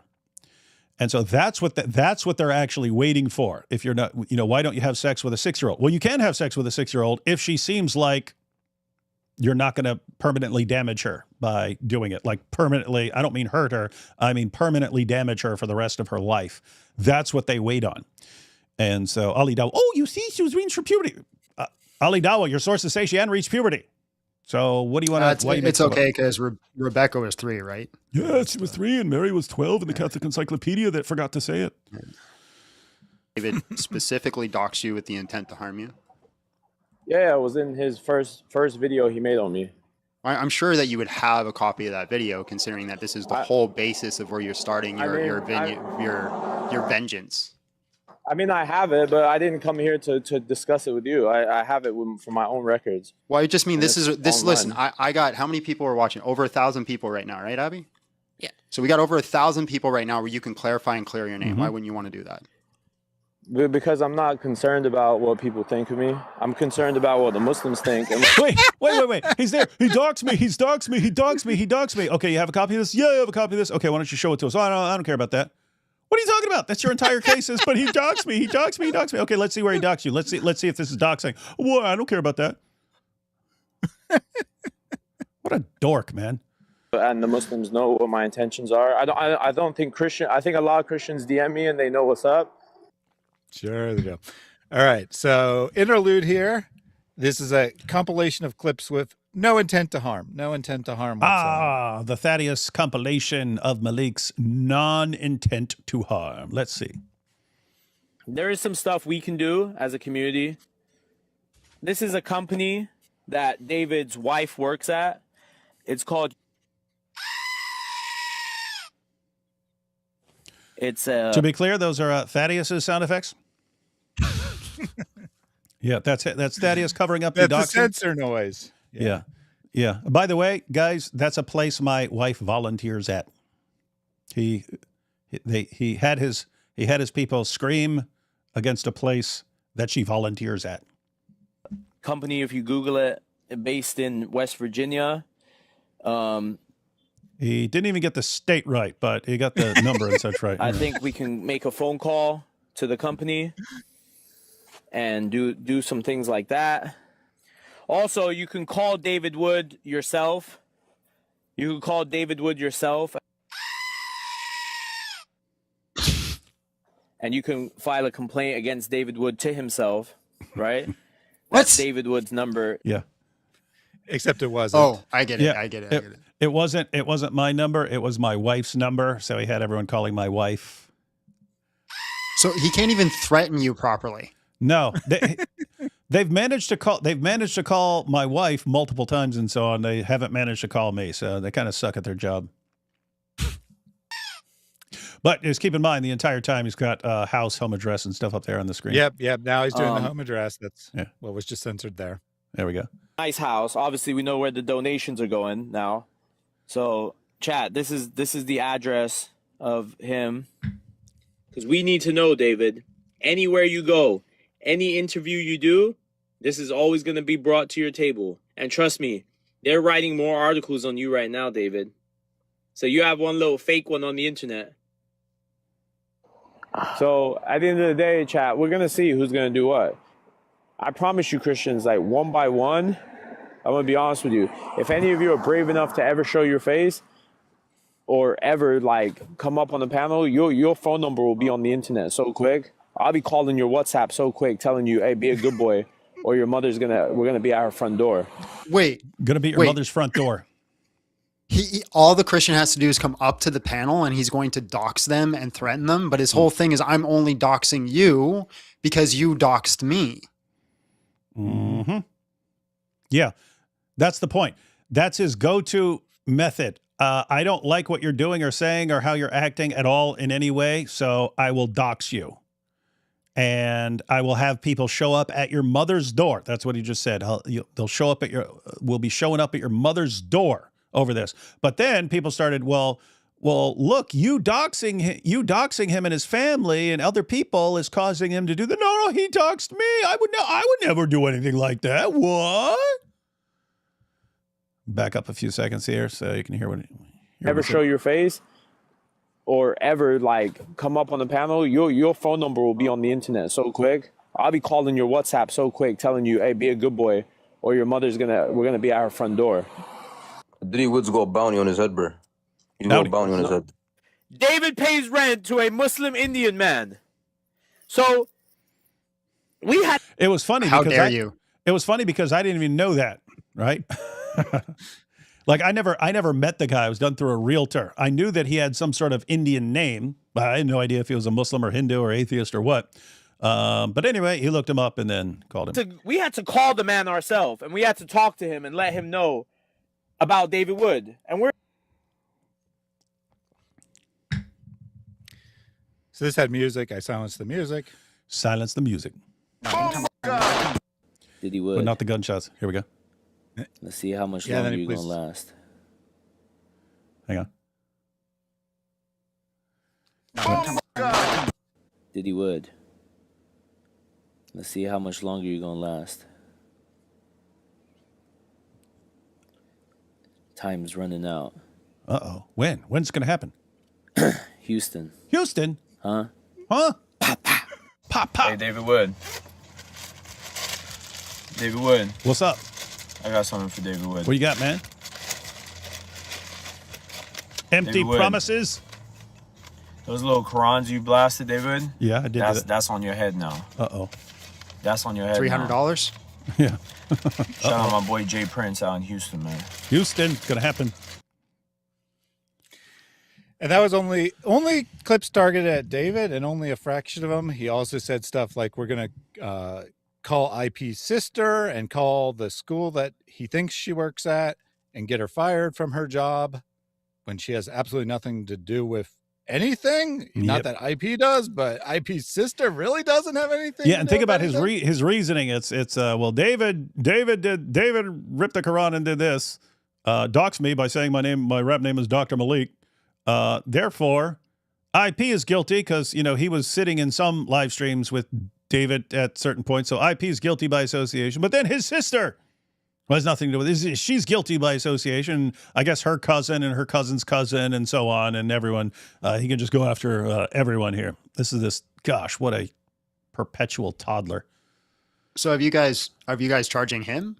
Because that was an active threat. What do you mean? Are we charging him? Are you guys planning to call the cops on him for putting $300 out on your head, or are you just gonna let it? I'm just curious. I kind of have a natural resistance to talking to cops, but since he is going after, he is endangering people's lives. Yeah, once we've kind of gone through all this and gotten bored with it, I don't know. I'm sure this information will find its way to the police. Keep in mind, you had Houston police and so on. And the FBI at DebateCon over this guy's threats. You think they're not already kind of on this? Yeah, fair enough. Yeah. So, all right, Malik. Ripping Qurans. Here we go. Because my thing is, if Christians are going to start ripping Qurans, don't you think that people are going to react to that? When you do stuff like that, what's your intention to a Muslim? When you rip a Quran? No intention to a Muslim. Yeah, but so just like you said, yeah. And so like you said, your actions have a reaction. When you dox a whole bunch of Christians, threatening David Wood's life, implying a hit is out on him. Stop lying and stand on your word, true. Coward. Hey, isn't that true? That this guy lies about everything. He'll do something and then lie about it. He'll threaten and then lie about it. He'll dox and then lie about it. Mm-hmm. It's like, dude, I'll tell you anything I've ever done. What the heck? Why? What is this? I have to constantly lie about everything. Weird stuff. On him. Stop lying and stand on your word, coward. That's a lie. Just because I have money, now you want to say I saw the video. I just saw it with my own two eyes. He saw it, Malik, and that's what really amazes me. Because it's not just Malik; it's standard in Dawah. They will lie in the moment and not seem to care even slightly that someone could just look it up later on and say, "Oh, you were lying," and they just don't. They never care about that. It's like, I don't care if you expose me as a liar later, as long as I can lie to you right now. People, come on. So you say actions have equal and opposite reactions. You rip the Quran, that incites that the people are going to be upset and things are going to happen. You doxed a whole bunch of people. Do you think Christians are now justified to attack you? I think if in retaliation that Christian feels that, they feel like they're in danger or something, then I think they have more than right to do whatever they feel. So you're telling me right now people like IP, GodLogic, Than, David Wood, all are within their rights to not that they would or nor that they should, but if they did choose to take you out, they're in the rights to do that. I think that for what Logic and IP did to me first in my retaliation, if they want to keep going with it, I'm what they did to him first? What, being on a live stream with me? So I don't know this for 100% fact, but this is what I've heard, that basically the first round of doxing was because Malik was utterly humiliated after calling into GodLogic's program, that even the Muslims were calling him Dr. Shirk after the program, and he was so upset about it, he started doxing everyone. That sounds like him. GodLogic humiliated him. That sounds correct. In a debate he chose to call into. Uh-huh. And that's why he's had this 2-year vengeance arc against God Logic. Because it is actually primarily about him. I know the clips today didn't show that. But every time it's like, God Logic this, God Logic that, God Logic this. And he's not even involved in this round at all. Yeah, and John, notice in, even the short version of the of him exposing all his Dawa bros, he knew all about this stuff for years, that what these guys are doing, that they're, in his words, going around smashing hoes, that they're using Dawa donations to buy drugs, that they're going to the club, they're going to the clubs with trans women, they're going running trains on girls, having three-ways with girls and stuff like that. They're doing all this stuff. He never exposed them for any of this until someone called him a Jew. Then he started exposing all of them. And so, like, you think of like, hey, they're doing all this extremely messed up stuff according to what they're doing, all this really, really, really messed up stuff. Hey, I'm giving you money to buy Qurans to hand out and spending it on drugs, things like that. What's the problem with any of that? Nothing is worthy of being exposed there unless you say something about him. Then now it's war. You said something about me. That's why basically his feelings get hurt narcissist. and he just goes on the attack. Yep. Yeah. Like okay. he is a narcissist with the psychology of a toddler throwing himself on the floor in the checkout aisle at Walmart because his mommy wouldn't buy him Skittles. That's what he is. That's Malik in a nutshell.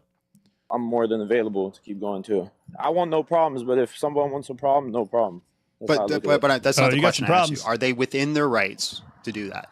They have, God gave us all free will. They're within their rights to try and do whatever they want. I just say, proceed with caution. There'd be no sin, no issue with that. It's just, no sin. You two got beef with each other, and according to law's ways, you guys should duke it out in the rings with knives. Hey, like I said, we could do whatever we want. I'm just here to debate. There you go. You can settle your guys' beef. Just go in the ring with knives. Anyone think 5 Maliks would stand a chance against me? Oh gosh. Congratulations to Malik for the Quran destruction he started. And DW didn't dox you. He looked up available info about you, found out you were a rapper, and you went after his wife. Perfect. So thank you for admitting that. Notice that person had the exact same explanation I had. Dox me, and any he just info said that he I didn't found up on dox you. David. No, but he said he looked up available information online about me. That's all I did too. So David Wood's an online personality, right? If you type in David Wood on Google, you'll find all his info that I put out. Look, man, I'm just saying you could clear your name right now in a lot of ways by just showing me the video where he doxed you.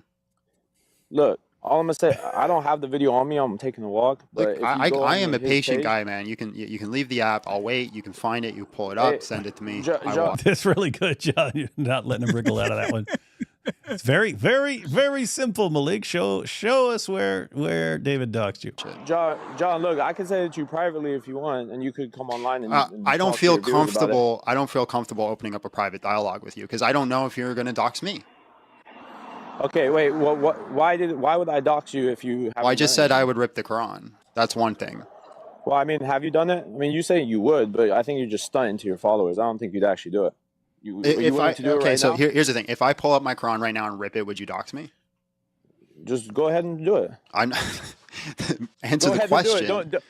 I don't do hypotheticals, bro. Just if you want to do something, do it. Right. Just show your followers what you would do.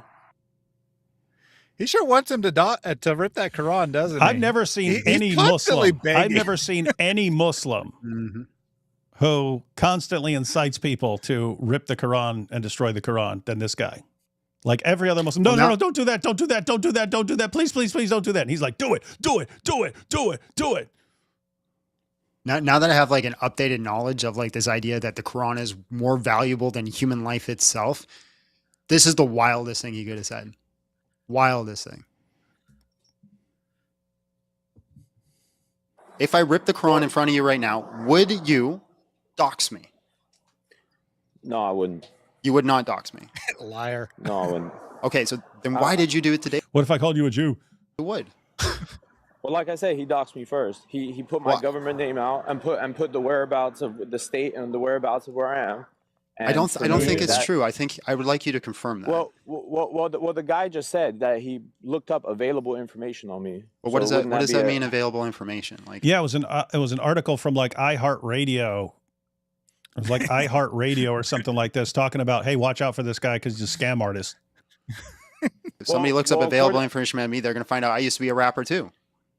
Correct. Oh, that's not doxing me. Oh, Big Jon just doxed himself, you see. But that's all I did to David, is that I put out available information that's online. Yeah, available information. Yeah, this idiot still doesn't seem to understand what doxing is. It's not illegal to put out public record on people unless you have an intent to harm, which nobody can prove that. And that includes intent to harass and so on. Hey, Thaddeus, you think a jury sees, hey, here's the phone number. Let's all call her right now. Hey, we're going to get this person fired. Notice he said they can't prove it. He never said that, like, he didn't mean to not harm you. Yeah. Yeah. His brilliant idea here is you can't prove his intent. The idiot states his intent repeatedly in his live streams. He states it over and over and over again. He thinks he's going to go in front of a jury and be like, yeah, but you can't prove that I intended to harass the person with this information when we was calling her in the middle of the night. Yo. Super genius. And that was actually a very important point there, because he just says harm, but the law is actually to threaten someone or to harass them, right? Yep. And he brags about harassing, although he says hassle, and I think he said hassle intentionally, because he does actually know that the law is harassment. So he said, we're hassling him instead of harassing, because in his mind that means it's something different. Mm-hmm. I have an intent to harm. I'm a very peaceful guy. I do not think you're genuine. I think you're dishonest just from this conversation that we had. I think you're also I also think because you are. Isn't it amazing that, like, the guys who lie, and then you're like, I don't think you're very sincere here. Then they lose their minds. Like, they get mad that you don't buy their lies, and they don't get mad at themselves for being compulsive liars. That's always just, like, fascinating. Like, hey, I'm sitting here lying. I'm the one doing something that's messed up. But the fact that you're not believing me because you can spot an obvious liar, that enrages me. How dare you? Wild stuff. Also, like, some context too. Like, I knew of Malik, but I didn't know this story. I didn't know what was going on. Just this conversation is pretty much all I knew of him. And I just instantly picked up that this guy couldn't tell the truth to save his life. The dude's got issues. I do not think you're genuine. I think you're dishonest just from this conversation that we had. I think you're also I also think because you are willing to engage in, like, destructive behavior where, like, your mentality is like, we could step into a ring and settle with knives. So you're mad that I retaliated and defended myself? I think you're not a person I want to engage with, because I think it's always on the edge of not being safe. Well, we know Big Jon is better at reading people than Malik ever has been. And so there's also more to it too. So my wife, when she was watching this, she went and started watching his live stream after I kicked him, and he went onto his live, and he was, like, starting to talk a whole bunch of stuff there. And then immediately he started talking about my wife as well, and started saying, like, well, according to the Bible, based off my wife's interjection, we should cut off her hand. And so, like, this guy is not a stable person by any means. And so I'm not associating, I'm not debating, I'm not doing any of these things. He is a pathetic little dork who thinks he's supposed to be he's supposed to be really important in life, and he's not. And he's got a couple people watch him on TikTok, and he still can't realize what a loser he is. And so he just lashes out whenever anyone points out what a loser he is. Take a couple super chats. Religion O Peace hates Jake for trying to make peace.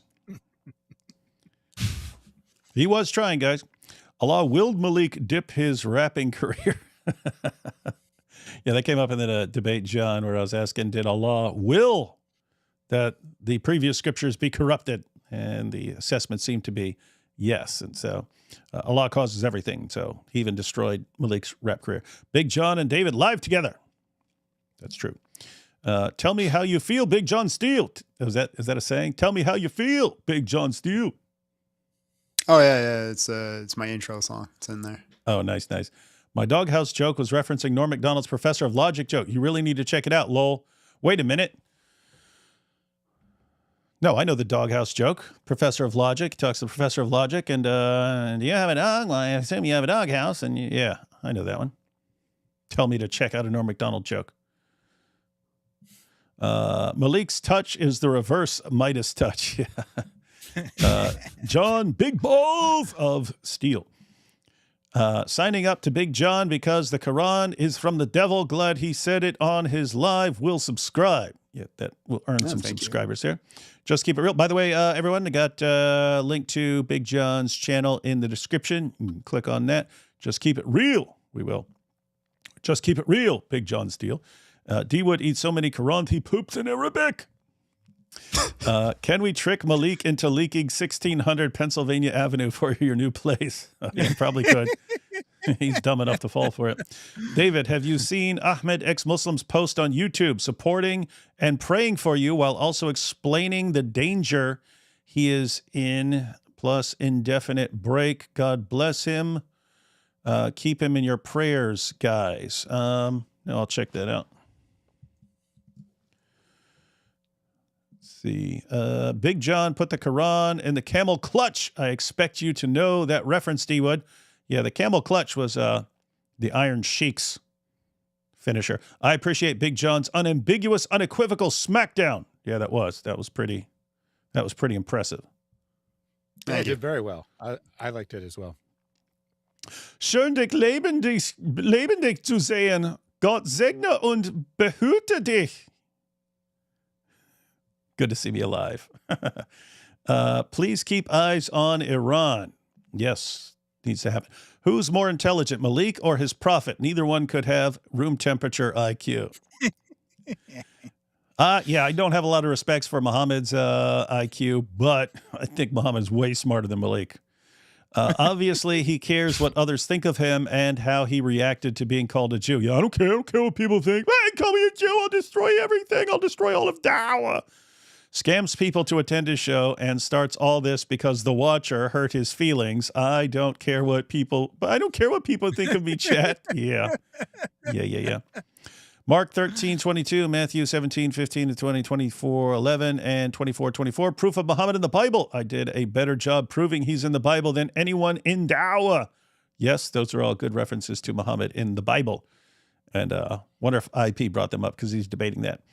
Malik learned to use Google, so he is doxing happy. Yeah.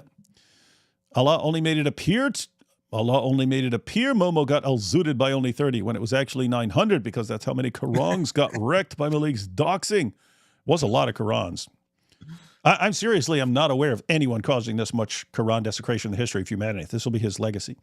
The article had Malik's real last name, not the one he uses, but D-Wood had no idea that was in the article. Yeah, again, I mean, I had no idea he was not known as Dr. Malik the rapper and so on, that he was like keeping these separate identities. Mossad's standards are in decline. This man is an imbecile. Yeah. Or he's a super genius and he's a good actor. I will working say for Mossad. That after attacking you and getting us to destroy a bunch of Qurans, he has gone back to attacking the Dawah scene. So it does actually fit, right? First he attacks the Dawah scene. Go after the Dawah guys. Then they get suspicious of him.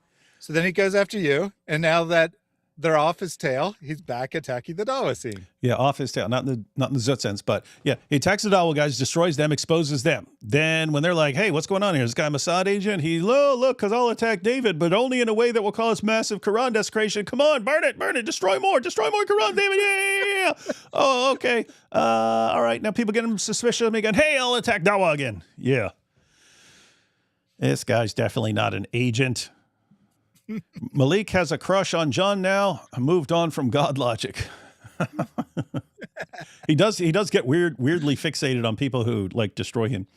D Wood, take shahada. Lie, mo rasulallah.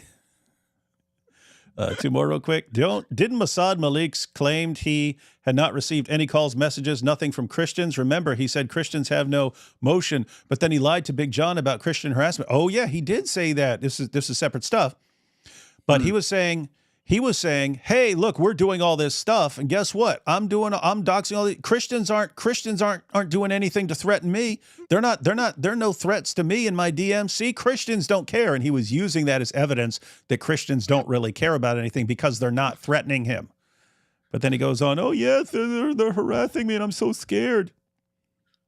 Somebody should make a Malik lying compilation. Oh yeah, that'd be good. Who's a bigger coward, Uthran running or Malik's leaking? I can't decide. Lol. Yeah, that's a tough call. That's going to be a coin flip there. And who would win in a race, Prime Usain Bolt or Uthman after challenging God Logic to a debate? Oh, Uthran. He'd be champion of the world. All right, so we got another clip here, Thaddeus. What is this? This says Club Pyru. All right. Yeah, so this is January 30th. So this is the day before debates. Of DebateCon, his last chance to talk about his amazing plans for DebateCon or whatever. DebateCon, okay. This is the night before DebateCon. This is where, so he had been vowing that something's going to happen to me. Time's running out. I'm in trouble. Pop, pop, pop, pop, pop, pop, pop, pop, pop. And then we have the eve before DebateCon. Let's see what's going to happen. Club Pyru. We in the building, yes sir. Yay. Club Pyru, man, the hottest live on TikTok, man. Who's the hottest, most snitching, most snitchingest, most doxing, most whining and crying show on TikTok, everyone. Look, locking up today. Lock them up. Lock them up. Wait, who? Me? Whoever, right? Someone in the chat said, "Who we locking up today?" And then just start saying, "Lock it up, lock him up." That's like his calling. It is. I go snitch to the police. I don't talk to the cops. Lock him up. Lock him up. Lock him up. This live on TikTok, man. Who's locking up today? Lock him up. Lock him up. We in the building. Soup whoop. I see that. Yes, sir. We in the building. Let it marinate. Let it marinate. You know who he reminds me of is, so for those who don't know, I did bouncing for 10 years. And in my years of bouncing, every wannabe gangster I've ever met sounds like him. Like just the way he talks, the cadence, the flow, the confidence that goes right out the window the moment they get hit. It's to a T. It's uncanny. Yeah, it's just we've talked about it on many live streams. This guy brags about being in a gang, Pyru, and all this stuff, and it's like no one would ever put up with any of this. Like no serious gangsters would ever put up with any of this. You start acting like you'll snitch on somebody on the drop of a dime and so on, and we got the cops on God Logic. I told him repeatedly, like, dude, seriously, do not go to prison, man. Do not go to prison. Because if his inclination is to snitch on someone instantly the moment he gets mad at them, I told him, it doesn't matter if everyone else in the prison hates that person that you're snitching on. They're going to be, this guy's a snitch. This guy will snitch on somebody. And he'd be in protective custody for the rest of his stay. Let it marinate. Chaotic week. We outside. Sun is shining. Hey, Billy, the sun is shining. Not in Virginia Beach, though. Come on, man. We in the building. I think that was supposed to be him imitating a hillbilly accent or something. That's supposed to be you. What is this dork, man? So someone calls in towards the start of the program and asks him, it confronts him basically. Another Muslim. This is another Muslim calling in again. Okay. All right. Let's see. I have to say the Muslims who call him and usually have more hikmah than he does. He has absolutely no hikmah. What happened? Are you okay? Just invite her in. There you go. I like that. Why do you sound so angry? No, I'm chilling. Today's a good day. Who are you trying to beef today? Beef? I don't beef anybody. Wait, can you apologize to me? For what? Because I feel like you've been, I don't know, bullying me. Nah, it's all in your head. It's just Google. It's all in your head, Shuku. No, you have actually been very mean, and it's been messing with my mental health. My avoidant attachment is getting... Avoidant, you mean? Yes, avoidant attachment is getting too much for me to deal with. So obviously she's being sarcastic. She's joking around with him, but saying, yeah, you're being so mean. You're being so mean. It's hurting my feelings. I'm the best. Bro, Charlie Chaplin, let me tell you something. I'm the best debater on this app, the hottest debater on this app, the most knowledgeable debater on this app, the most, anything to do with that. My defense is impregnable. Choose not to do it. You know why? Because it's just... Because I'm the biggest snitch. That's why. If I don't feel like doing it, I'm not going to do it. So he doesn't debate. He doesn't debate because he doesn't feel like doing it, but he's the best. He's the best. We'll have to trust him like we just trust him for everything else. And so that was in response to the woman basically saying, why are you wasting your time with all this Club Pyru nonsense? Why aren't you doing Dawa? Why aren't you debating people? And he's like, I'm the best, but I don't feel like doing anything. Yeah, I could dunk like Jordan. I just don't feel like it, everyone. Bro, I feel like Club Pyru has like rebranded into like a senior citizen's home. Like before it was like 25 plus. It was kind of lit. It was like a strip club after dark kind of hours kind of vibe. Now it's giving I'm in a care home and I have to like wipe an old woman's bum. Like it's so boring. How? Like bro, what are you talking about? That is the funniest criticism I've heard in a long time. I feel like I have to wipe old people's bums here.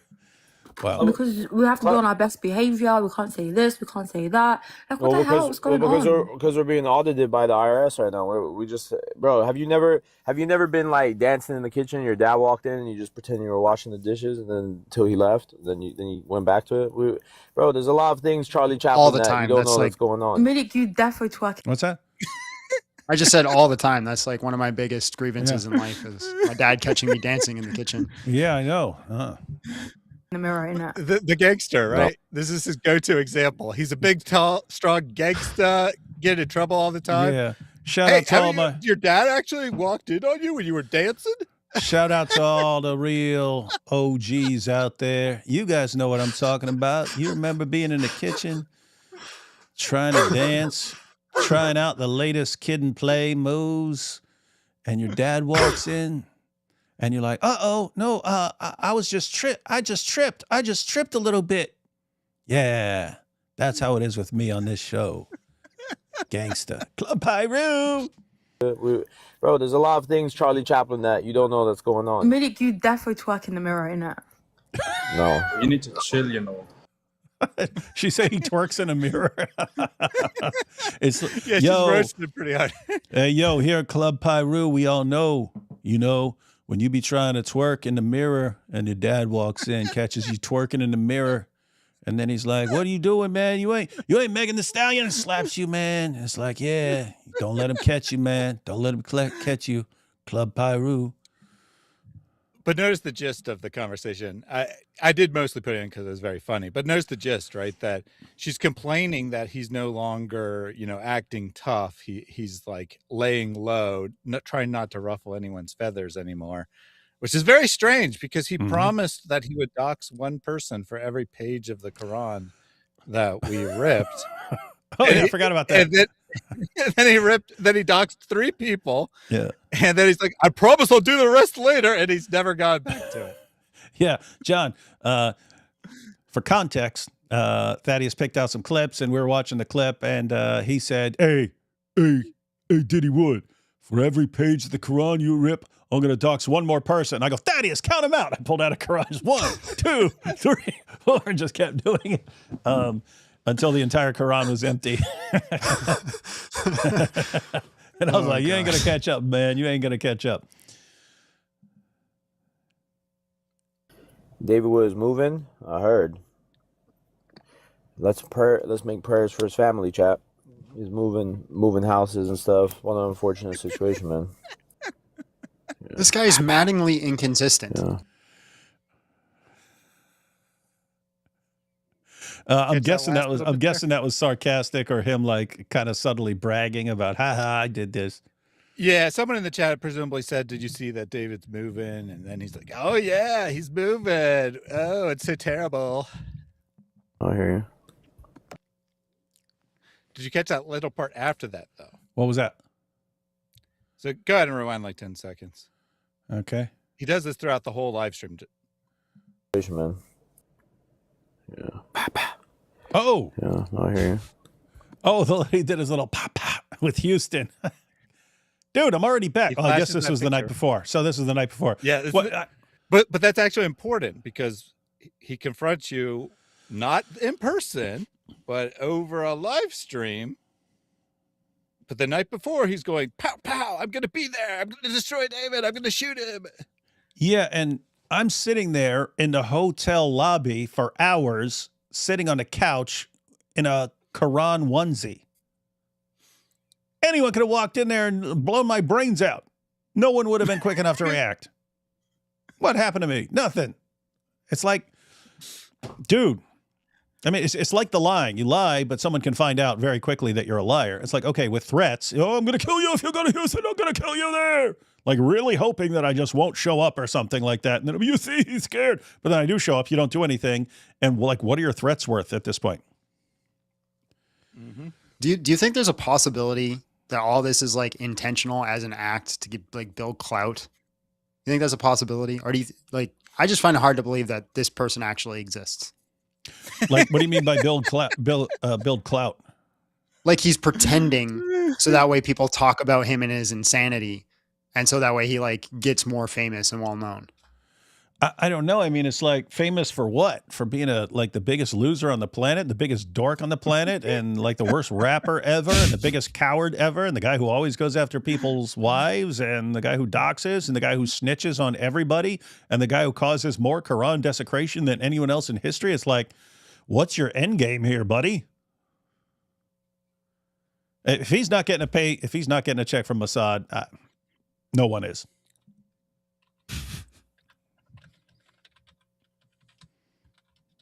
The different, I was telling people last night what it really is, on the phone. The different real and internet is like saying it's just they don't exist. Everybody online is putting on a persona. Yeah. Okay. Uh-huh. Everybody on the internet is putting on a persona. Everybody for one thing and one thing only. You know what it is, chat? I don't care who it is. I don't care who it is. It's for money. That's the only reason people come on the internet. You get paid out of this, man? You get paid from this? How are you making money on here, though? Good job, Sir Dexa. Hold on. People come in either for money, for women, or because they're bored. It's one of the three. No regular human comes on the internet for anything other than that. Or this, or that, or this, or that, or this. That's what he said. When people come for money, I was like, I don't know. I just sit there and watch clips of stupid movies. I'm not getting paid for that. It's like, or they're bored. But isn't that, okay. Aren't those three categories like things that just people do in life in general? Either you're working to make some money, or you're trying to find a spouse, or you're doing something because you're bored. That's like for everything. Yeah. But he's definitely got the hikmah now. He shared all that powerful wisdom with the world. Now we know. Now we know. We were always wondering, hey, why do I click on this? Yeah, and so he's claiming Club Pyru is different. But notice the logic, right? Everyone who comes on the internet is looking for one of these three things. I'm a guy on the internet, but I'm not looking for any of those three things. Allegedly. So my point being, chat, by the way, this is Club Pyru, man. We in the building. Everybody's happy up in here. Hold on, what's this? Oh, yeah. Club Pyru. He just randomly keeps putting it out there. Pop. Yeah, I only put a couple of them, but he did it like 6 or 8 times during the live stream. Yeah. So what the heck is Club Pyru? Well, What is it? Pyru's a gang out in California. It's a Bloods. I think it's a Bloods gang. But he acts like he's a member of the gang, and I'm like, there's no way, dude. There is no way this guy has ever been in any gang, unless it was a bunch of little like kids on the kindergarten playground or something like that pretending. Yes, that's what he calls his community. What's the I don't get what's the point of the pop the like threats when I'm not even seeing this until after I'm home, dude. Like after you've already failed. Like was the point to scare me when I wasn't even going to see it until afterwards? I don't. Everything we do is for the realness of people, right? we like to do things the right way, you know? The realness. Yeah, when you think of Malik, the failed rapper who sits around doxing people all day, pretending that he's a gang member and threatening people and never following through on anything, you think, oh, the realness of this guy. He's all about keeping it real. Captain, you know that chain was fake. You could tell that was the fakest, bro. That was when I was 19, bro. That was like I was on the come up, bro. Like I had the fakest chains ever. Bro, I never bought a real chain. Like I bought somebody else a real chain, but I never bought like myself a real chain. Any chain you ever see me wearing, it wasn't real, you know? But I thought it was all about realness. Anyway. Oh, I just heard a joke in my head real quick that somebody gonna say, but it's okay. Thaddeus, you said you listen to his music. Does he go pop in his music? No. So like he actually tried two different things. He tried like straight rap, but then he tried like R&B singing, and that was even worse.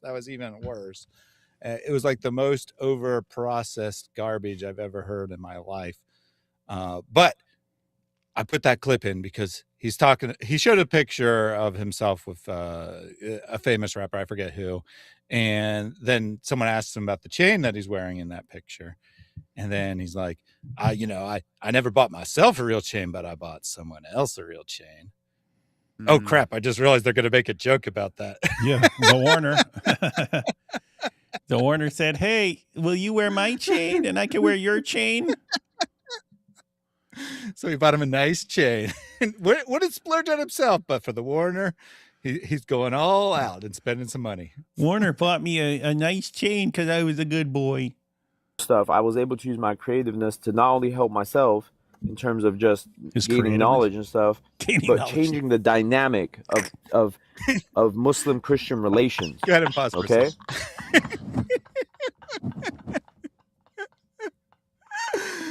So he first talks about his amazing rap career. Now he's talking about his dawah career. So to change the dynamic. I've changed the dynamic to Christians just like going to the demolition ranch to destroy the Quran. This is so much better. Even though I say it's the worst thing anyone can do, and I'm making everyone do it. Yeah, so I forgot. Actually, he first talks about like his amazing career in medicine. And remember, according to himself, I don't think according to reality, but according to himself, he went to med school for 2 years. He said that he dropped out because pharmaceuticals were pressuring him to prescribe certain drugs to people. A second-year med student is not writing prescriptions. Wait. 2 years into med school and he was prescribing medicine? Allegedly. Being pressured by pharmaceuticals to do certain drugs. Then he says all of medicine's a scam.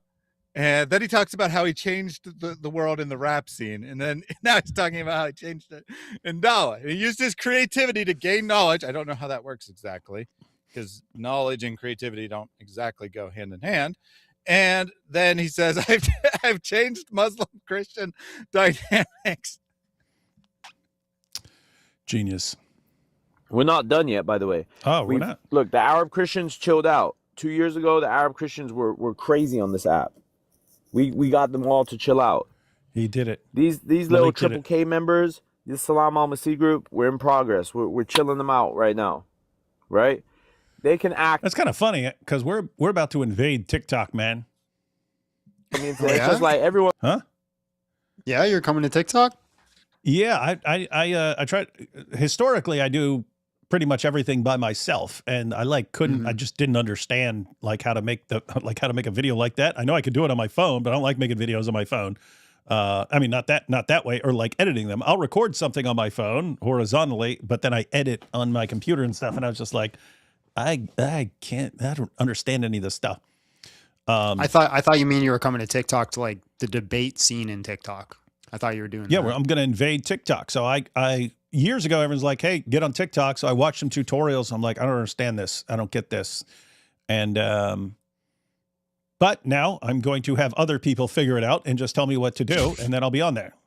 And it's like, you have to tell me what to. You put me on TikTok. You put a camera in my face and tell me how long I have to speak, and I'll do that. And then you make the video and put that on TikTok. So someone else is going to have to do all the stuff that I don't get. Are you ready for the most terrible arguments you've ever heard in your life? The most painful conversations you've ever had? I've been dealing with Dawa. Are you ready for this? I've been dealing with Dawa for almost 30 years You've now. dealt with Over 30 Dawa, years but now. TikTok Dawa is bottom of the barrel. Bottom. I've run into all sorts. I remember years ago, Muslims started arguing with me, sending me email messages. David, Muhammad Ali was the most famous athlete in the world, and he converted to Islam. So you have to show me an even more popular athlete, a more popular athlete than Muhammad Ali, or you have to admit that Islam is true and Christianity is false. It's like, what? Hey, my camera cut out. 1 second. You see, your camera cut out right when you talked about Muhammad Ali and my powerful dawah. This is the proof. I'm going to reboot this thing. I don't know why this cuts out. It's only when I'm streaming, too, as far as I know. Doesn't do this when I'm on other people's. Anyway. All right. Where were we? Shouts victory, bro. But these guys know the pressure. We're making a change to where people are literally going to start. You got these people burning Qurans and all that, right? Yeah. But it's short-lived. After people do it. No. After people do it, they see you don't get it, dude. Thaddeus, who was doing this? Who was doing this before hijab started going after people's wives? Literally, well, I mean, maybe an isolated protest. Yeah, you would have someone in Europe or something like that, or you had Terry Jones who did it. But this was not a normal thing. This is not a normal way of responding to things. Now it's a normal way of responding to things. Mm-hmm. People just like, you said what? Oh, let me grab my Quran, man. He's like, oh, but it's gonna go away tomorrow. They're not gonna do it anymore. Oh, welcome to fantasy land, dude. Just like we stopped drawing Muhammad cartoons, right? Yep, never gonna happen again. It's all over. Charlie Hebdo, just short-lived. People drew Muhammad after Charlie Hebdo, but it was short-lived. It stopped. Oh, except that we put Muhammad art cartoons in our thumbnails, half our videos. Mm-hmm. Keep in mind that was something that was a huge deal back in the day. Now it's just normal. Just normal. Ripping the was shock the first time I did it after Muhammad, and I chew it up and spit out Surat Al-Fatiha. They all clipped that. They didn't show what led to it. They just, look, David has lost his mind and is eating the Quran. And then they sent that to every Christian apologist they could find. Do you disassociate with David? And so they all flipped out over it. Now I sit there eating the Quran almost every live stream. No one cares. It's becoming normal. But it's going to stop because Malik's going to make it stop tomorrow. Good luck with that, bud. See what's up, you know?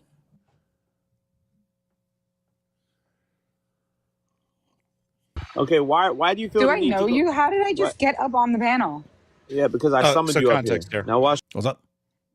So this is another Muslim. For some reason, he got mad at her, and he kept. Apparently on TikTok, you can summon someone, so he kept summoning her through the whole stream. That's and then creepy. She finally joins and is like, "Why am I here? Why do you keep sending me these messages to come up on the panel or whatever?" So that's the context of this woman joining. Okay, why do you feel? Do I know you? How did I just get up on the panel? Yeah, because I summoned you up here. Now watch this, Janine. Why did you go on a Christian page and start talking crap about Muslims? Are you okay in the head? why did I go on a Christian page? And you're gonna have to elaborate further. Yeah, you went on the Under the Feet of Jesus page, and you started mocking Muslims on the Under the Feet of Jesus page. Are you okay in the Can head? you show me what you mean by mocking? Yeah, you wrote, these aren't real Muslims, blah, blah, blah, blah. No, I think I specifically said these people do not represent all Muslims. Yeah, That's not why mocking. are you going on Christian panels that blaspheme and literally promote ripping the Quran and talk about, they don't represent Muslims? I pay my own cell phone bill and I can do whatever the fuck I want. Yeah, okay. And on the day of judgment, you know where those pay my own cell phone bill gonna end up? Where? In hell. In hell. Where is it? Hey, Malik, because you got a really serious, even according to Islam, you have a seriously screwed up moral compass. Malik, who's in more trouble? You, the guy who knowingly and deliberately caused the biggest campaign of Quran desecration the world has ever seen and possibly will ever see. You have to stand before Allah, according to you. No, when Allah's going to bring that up. Or this woman who said, hey, these guys don't represent all Muslims, which is a totally true statement. I mean, he literally told me to rip the Quran. She's going on a page that's criticizing Malik and saying, hey, this guy doesn't represent all Muslims. Some of us are nice people. Some of us are tolerant. And for that, he's been harassing her the whole stream, trying to get her to come up so that he could. And she's gonna be in trouble on Judgment Day for saying that about Malik. Yep. Gonna end up where? In hell.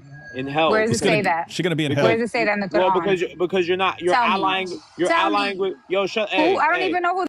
Hey, shut up! You've been on my panel so many times. You sit in my live all the time. You allying with the kuffar? Yeah, drop, little dimmy. Drop, you little dimmy. Yo, who's allying more with the kuffar than Malik? Name anyone in history. Name any Muslim in history. Janine, just because you're 40 and single, don't come in here trying to do that stuff. Block her. Chat, block her off the live. Janine, may Allah curse you. May Allah curse you, Janine. When you hear that, he brings her on, and what started it? She criticized him. It's always about anyone who criticizes him, and you're even going to hell, and you're 40. Ha ha. Ha ha. You didn't die in your 20s. Ha ha. You made it to 40. Now block her. Yeah, how dare you come on my panel as he's been summoning her the whole time. But yeah, block her. Up for herself. Why am I here? I don't want to be here. Why am I here? Because I summoned you. Now block her. Gosh, what a dork, man. This guy's crazy, man. I can't even believe this is real. This is nuts.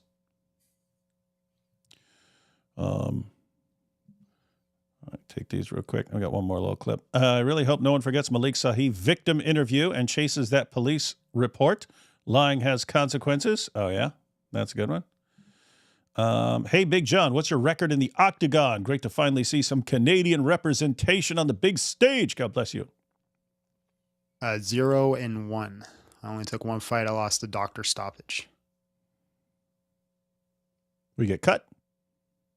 Yeah, eyebrow cut. They're like, you're bleeding too much, and then they stopped it. And I could have kept going. It would have been fine. It was a bad stoppage, and that's like the consensus viewpoint. Because the next fight after, the guy was like bleeding all over the cage and like opened up, and then just kept it going.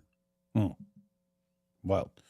Makik is the world's worst spoken word poet. He's got credit. He's got credit for future doxes now. Yeah.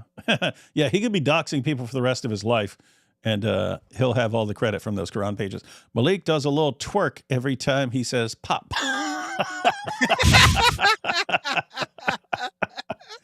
Oh yeah, he's in front of the mirror. He's in front of the mirror. See, we don't see what he's doing because he got something else. But like whenever he says pop pop, he puts Houston up there, but he's in the mirror going pop pop pop pop. Oh yeah. We need someone to make an AI of Malik making it pop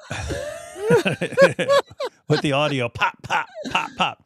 D Wood, how can I best enlist in the army of Quran shredders? I want to serve alongside Private Jake in the greatest calling known to man.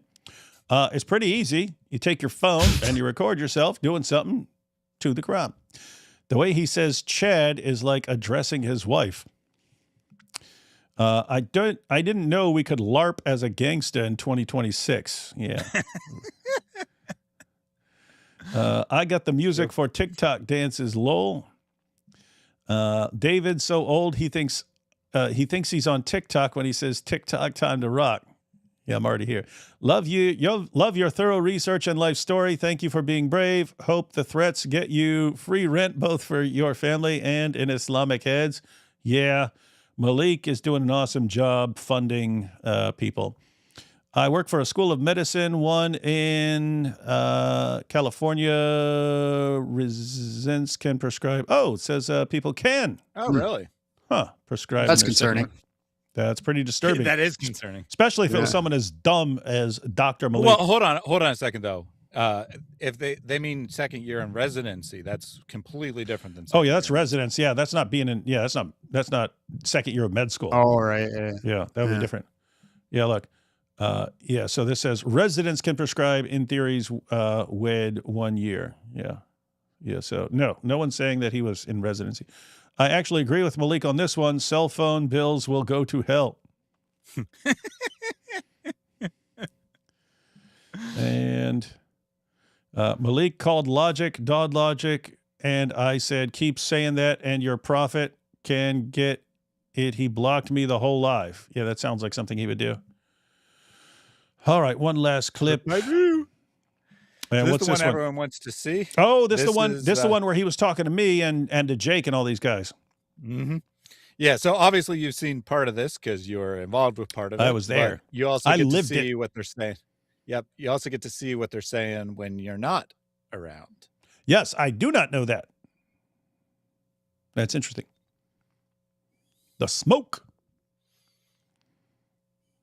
Yo, D Wood. Hey, that's me. D Wood don't want the smoke, man. Man, nobody want the smoke, man. Hey, bro, how do you guys like that Jake dismantled the Islamic dilemma and then proved Christianity false right afterwards? And Islam true, baby. And Islam true. Yo, did you hear AP's ridiculous? He didn't even respond to the prophecy, you missed bro. it, bro. Hey, you better check it. You better check the transcript, bro. All right, where's everybody at? Why are you guys all like, why is only 30 people here? I need every Muslim on TikTok to come and give Jake the baracha. Yalla. So before you show up, they got 30 people watching. Yeah, I see them on TikTok. I'm like, hey, let me check this out. Look at this guy. We got this guy over here. He's about to show up. We can't put him on Muslim TikTok. Unfortunately, we can't put David on Muslim TikTok, guys. Unfortunately, we can't. Put him on. We gotta put Muslim TikTok. Look at this guy. He D Wood. Hey, David Wood. Hey, you're a clown.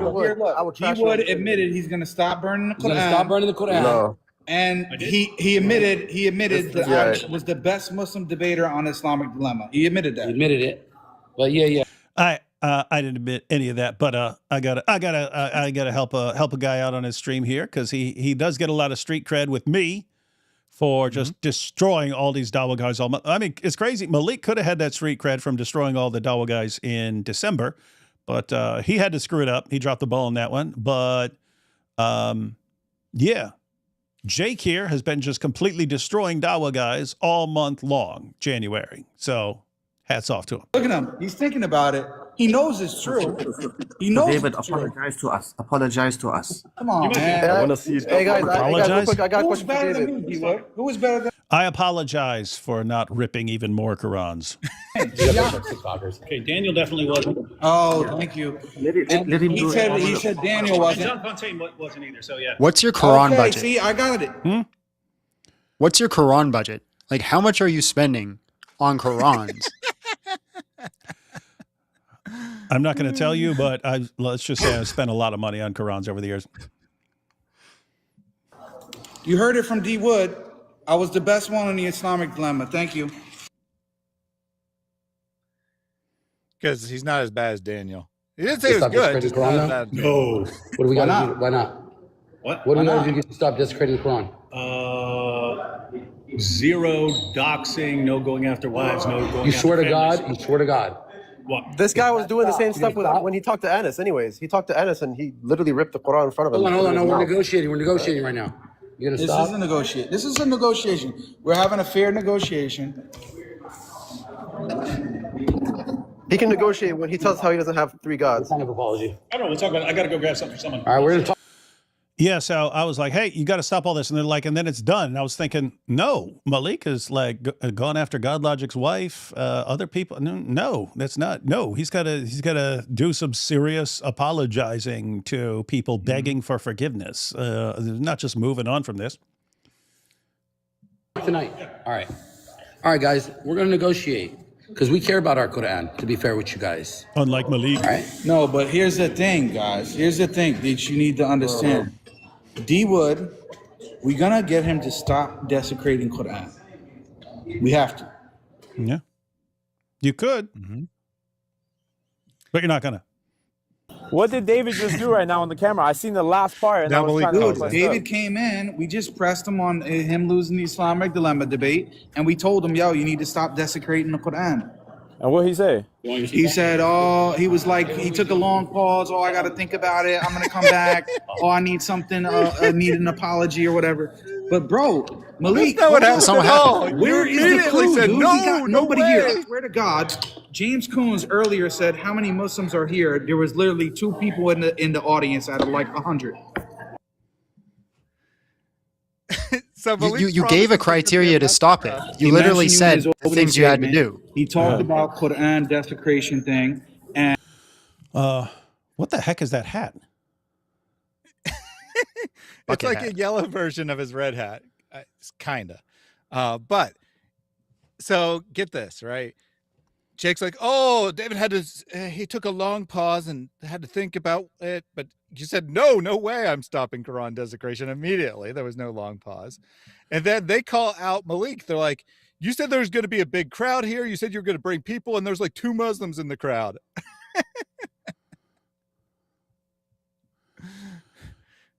Yeah, that is interesting. I feel like that's a fair trade. Stop harassing people and I'll stop burning your Quran. Well, no, I did say you got to stop doxing, going after people's wives, no going after people's families. And then they said, that would be fine. And I said, and then I was walking away and I go, no, there's going to have to be some apologizing. Meaning from Malik, not from other people, from Malik. There's no moving on from Malik, like just flat out lying and posting, again, taking a video of God Logic's wife auditioning for a show and telling everyone, taking clips and saying she's auditioning for porn and stuff like that. There's no, you gotta come out and acknowledge what a lying, evil scumbag you are and apologize and beg for forgiveness. What do you think the odds are you get that apology? That's the weird situation we're in. I'm never stopping until he meets some basic requirements. And so this just goes on forever, apparently, it'll get to a point. Other Muslims will make him stop. Other Muslims, even if he doesn't care, other Muslims will step in and say, you're stopping this, dude. You're doing whatever it takes to stop this. And I'm not sure how that's going to go because he'll be like, well, I'll snitch on all of you. By the way, John, these guys are in this nightmare situation because in a normal situation, all the Dawa guys would jump on this guy and say, hey, stop this stuff right now. Stop this stuff right now. They'd be making videos that stop this stuff right now. They can't because he's got dirt on everybody and he'll expose everybody and they know it. And so they're actually terrified of him snitching on everybody. And so they can't call him out in the way they would need to get him to back down. And so they can't do anything about what he's doing. And so here we are, locked into this glorious year of 2026. This needs to be a reality TV show. Somebody's got to document this. Someone should do this as a reality show. Yeah, This mentioned somebody else is crazy here. What's up? So you won't have seen this part. You won't have seen this. But what's going to happen is Malik is going to be arguing that it's okay to rip the Quran, basically. It's no big deal. Well, they're going to be arguing, we got to make David stop no matter the consequences. He's going to be like, it's no big deal. It's no big deal. Wait, I thought it was worse. I thought it's worse than like Zionists killing poor kids. Well, because they want Malik to back down and apologize. And he's like, no way, I'm not doing that. He asked if anybody wanted to. Oh, yeah. No, hold up. He said, he stood up after he mentioned Malik and he said, is there anybody here who wants to? And he said it. I'm not going to say it on the live because it's going to get shut down. But Oh, he means in my that was in my debate. Statement, Yeah. So in my opening statement of my debate, after talking about the threats, I said, does anyone want to come up here and saw my head off? Anybody? Oh, yeah, I remember that. Yeah, so. You're going to see that in the beginning of the debate, in his opening statement, like the first 2 minutes, he mentioned you. And bro, I'm telling you, I was 5 feet away from the guy. He was visibly trembling, bro. He was nervous. The heck? I ain't gonna. Visibly trembling? What the heck? Well, fortunately, we got it on tape, everyone. We got it on tape. Even if you were visibly trembling, it could just be the fact that you're talking in front of a crowd. Like, that could just be the simple reason, not the fact that you're scared of Malik. Hang on.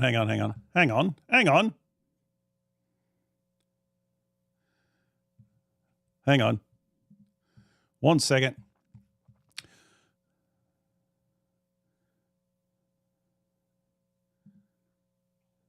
All right, let's see if this plays here. I have not seen this. We will see if I'm visibly trembling here. Say what he means if he blurts, if he constantly music, affirms James. the really mean. Quit putting music in your David, stupid... when you say that the Quran, well, if hang on. No, this is a clip of the debate. This is a clip of the debate. Yeah. Hang on. All right, let's go back to the video, and then I'll get the actual debate here. Say too much, bro. But all I know is that on the camera it looks one way, but behind the scenes is something completely different. Well, that's what I'm trying to tell you, dude. Here, I swear to God, D Wood is acting like a choir boy. Yeah. Hey, man, Giant Dog's Govy name. I found their government name too, so I'm just letting it be known out there. Giant Dog's Govy Giant name. Dog. Well, even Christians were like, "Oh, Giant's a ginger." Giant Dog. They just did a face reveal, didn't they? Yeah, but their Govy name. I found their Govy name. I got 1 second. 1 second. All right, we'll see if I'm trembling here. We will finally see David Wood trembling in fear. I'm going to hand it over to David for his opening statement. This will be 15 minutes. Thank you very much. The floor is all yours, David. What's up with this skipping? Is that in the live stream? Did he have crap internet? Check. Thank you, James. And a special thanks to Jake for showing up and debating like a man. Unlike that coward Sheikh Uthman, a.k.a. Sheikh Ibn Chicken, a.k.a. Sheikh Ibn Runnin, a.k.a. Sheikh Uthman Bolt, who keeps pretending he wants to debate when all he really wants to do is play history's dumbest game of Dawa hide and seek. I invited Sheikh Uthman to join us here at DebateCon. He did not show up. Speaking of people who didn't show up, let's talk about the elephant in the room. You've probably heard about the death threats from all the brave TikTok jihadis who promised to brutally murder me here in Houston, even though they already doxed me at my home address and could have faced me at home instead of bothering all you lovely people. I don't really care if they threaten me, but I know I tick a lot of people off. But when they start going after people's wives and families, that's a different story, since I remain convinced that you can't back down from cowards who threaten women and dox families, because backing down will only encourage more threats and more doxing. My friends and I responded to the threats and doxing with episode 1 of Quran Demolition Ranch, and with a video of me spitting fire like a dragon on some Qurans, and with International Zoot Remembrance Day, and with coming soon our top 100 ways to zoot the Quran. So now that I've made my position on threats clear, does anyone want to take this opportunity to saw my head off? Anyone? I looked at Jake. Isn't that interesting? For more than 15 years, keyboard jihadis have been... All right, guys. Anyone buying Jake's claim that I was up there trembling in fear? Nothing to do with that, yeah. See D Wood trembling in fear? Pretty sad. Yeah, terrified.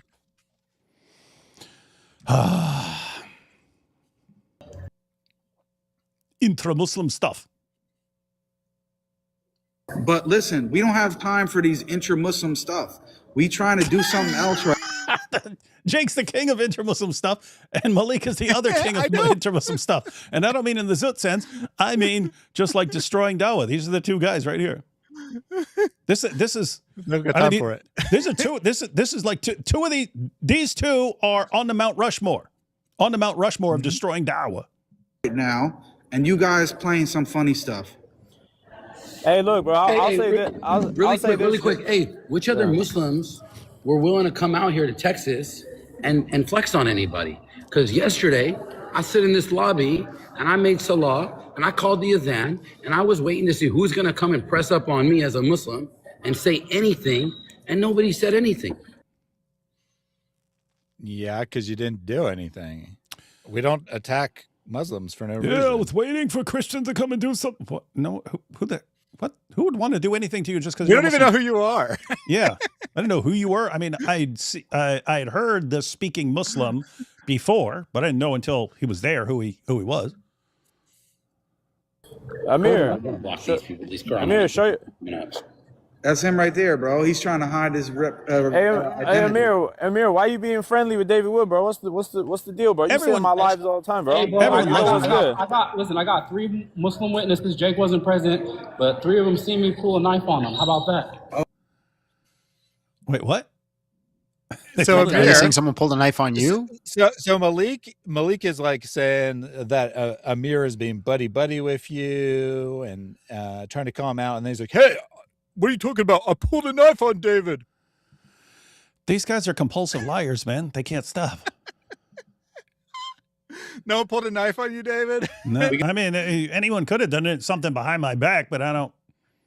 I mean, does it really count? Hey, if I pull a knife on someone, but I'm like right here in my room and I'm like, hey, I'm pulling this knife out on this guy. Ha ha! Look, I just pulled out a knife on Mike Winger. Does that count?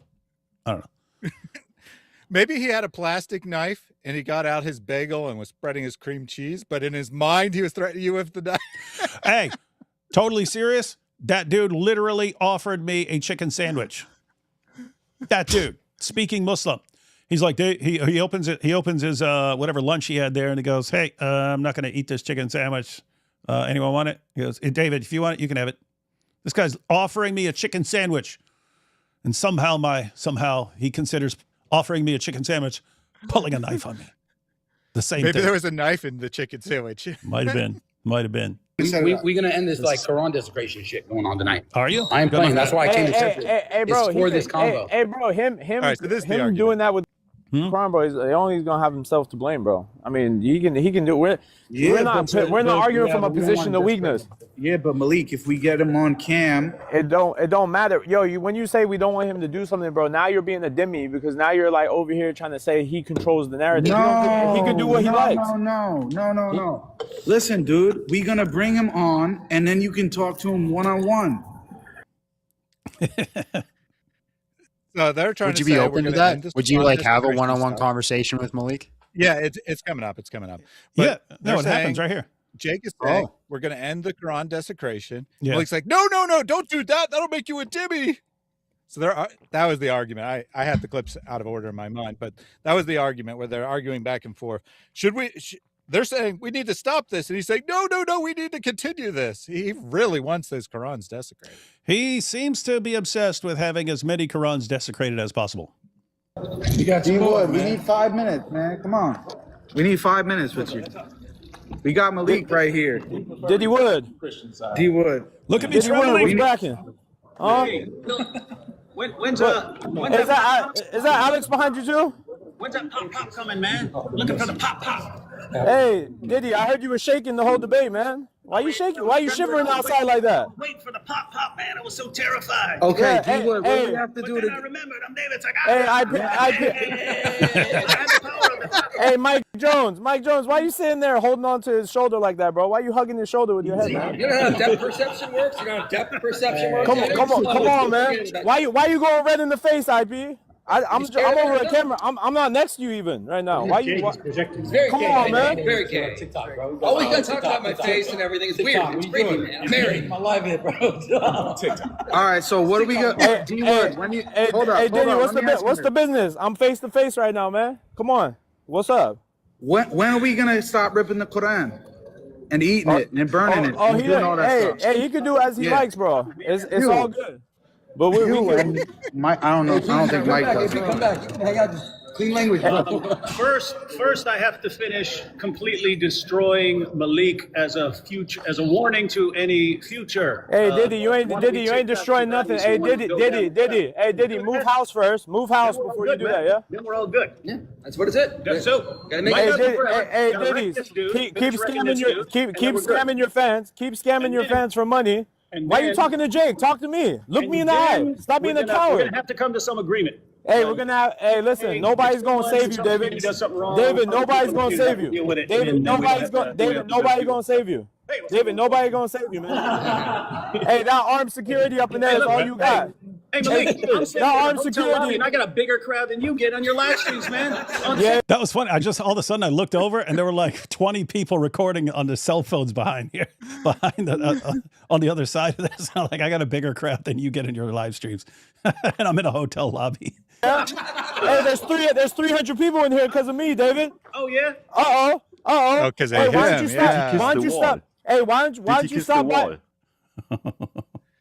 So remember, there was 30 people when they were just talking about the debate. Mm-hmm. You show up, they managed to get 300 watching. But Malik says, it's because of me. It's because of me they're watching. Malik had 30 people when it was him. Then D Wood shows up. All of a sudden, things go up tenfold. Yep. Why don't you stop buying subscribers on your YouTube so we can actually see how many fans you really got? Isn't that weird? I've been making videos for a year, buying subscribers. What the heck? Subscribers? Hey, subscribers. Hey, now you got the. Hey, look at this Even Turkish Jake guy behind agrees. you too. Hey, AP, come to the front of the camera, bro. Don't be scared. Come to the front. Hey, come over here. Come to the front. Hey, What happened to our rap battle, man? Are you gonna do a rap battle with me? Hey, I don't do that. I don't do that show business. I don't do that. I don't do that show business. I don't do that show business, bro. Hey, AP, listen. If you a man, bro, if you and David a man, come to California. Guys, think about this. Come to California. He's always, why don't you come? Dude, you said if we came to Houston, we're dead. And I show up in Houston and I'm, here I am. Mm-hmm. Oh, no, come down. No, and come on here. his program. No, come here. Oh, nothing happened in California. Well, come to Antarctica. Come to Antarctica, yeah, and see what happens to you. You'll get cold. You'll get cold. Yeah, gangsta, Pyro, Club Pyro. On his program, he literally said he was going to buy a plane ticket and come to Houston. And then, oh, you can't touch me, David. I'm not afraid of you. You can't do nothing against me because I'm calling into the show and not confronting you in person. It's the same thing with like Sheikh Uthman, right? Like, hey, you challenge him, I'm here. So we'll see who we will debate. And then people do it. And he's like, oh, no, I'm running. Both of y'all come. I'm calling y'all to your face. You said you were coming. Come to Cali. Yeah, you said Just come to Cali. Houston. Why are we Come to Cali. We're busy. Come to Cali. They want to have to face a real man. Just come to Cali. You three. Where you Hey, at? listen, you three. You said versus Jake was me. boring last Hey, night. David, Weird, man. Why are we David, saying Jake was boring? David, you can't tell me to pull up and then IP, was that boring today, though? At least, was that boring? Yo, David. Malik said. Yo, David. Was that boring, Yo, bro? David. Hey, hold on, Jake. Hey, David. He said David, you you. Worse than I David. Hey, David, you can't bring armed security But it and say wasn't pull up. Malik said you were boring. David, you can't bring armed security and say show up, bro. Daniel, man, who you snitching on? Hey, David, aren't you Hey, Malik, 50? stop snitching, David, man. aren't you 50 with a bunch of debt? snitching. What's going on with that, bro? Stop snitching on everybody, man. Yeah? Snitch. Hey, David, how's your wife doing? She good? Oh, she's great, man. Yeah, she good? Oh, yeah. Yeah? Yeah. What's her name? Maria? Marie? Yeah. She's good? What the? Yeah, you left her in good arms? Whoa, how did you know that? Whoa, look at this. You left her. You left her with Giant. You left her with Giant Doc. You left her with Giant Doc at the crib. Hey, you know the rules? Hey, he's over here laughing. I'm gonna go grab a Quran. Hold on. No, you're not. No, you're not. Go grab it. No, you're not. Hey, Speaker, hold the camera. Hold the camera. Run it up. Right now. Not on my watch. Why he scared? He's going upstairs, bro. He's going upstairs, bro. Hey, David, if you a man, come do it in front of Jake and Speaker right now. David? Come do it. You hear it? He's trying to get me to do it. Huh? Yeah, they're like, Jake and Speaking Muslim like, no, please don't do that. Please don't do that. And then Malik's like, yeah, do it in front of my face. And he's not even there. He's not even there.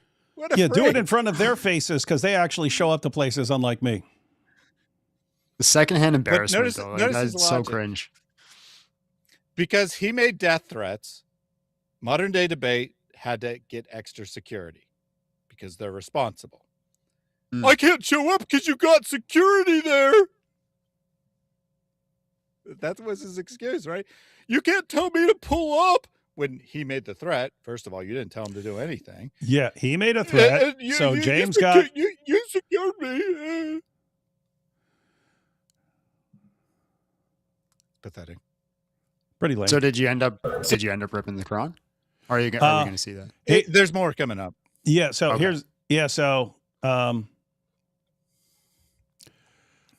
Before this, I was talking to some Muslims there who were actually super cool, like really cool Muslims. They didn't complain anything about the Quran stuff. They didn't complain they were even hanging out with me when I had the Quran onesie on. But we're talking like philosophy. We're talking like determinism and libertarianism and stuff like this. And because we got into the discussion over the cross-examination on Allah's will and whether Allah decides what human beings do and so on. And so what we were hanging out for hours and so on. And then, so I didn't want to tick off people who got nothing to do with this. But when I was walking down there, it's like, all right, if Jake or Speaking Muslim or anyone who's actually there, like says, don't do this or else, or threats or something like that, pages are going to start to fly. But if they're just cool, I'm not going to try and tick off the Muslims who are getting along until this thing happened. Yeah, fair.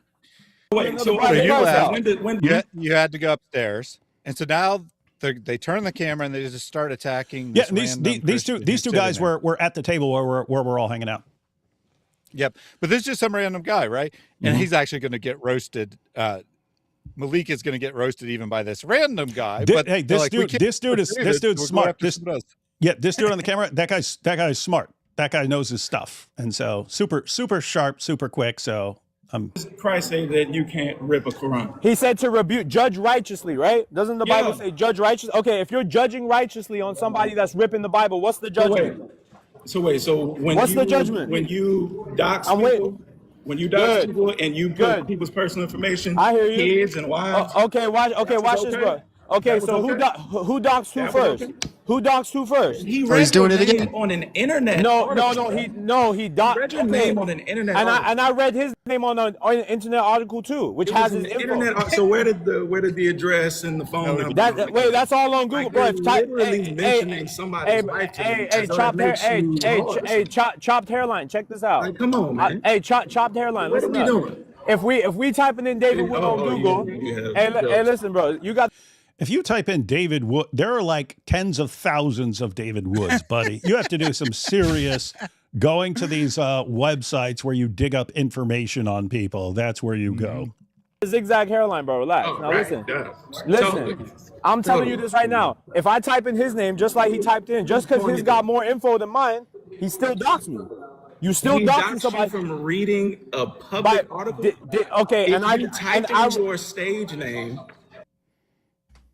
No, here we go. So the guy knew it was up. He knew it was up. So he's like, David literally was reading an article about your scam, and it happened to contain your name in it.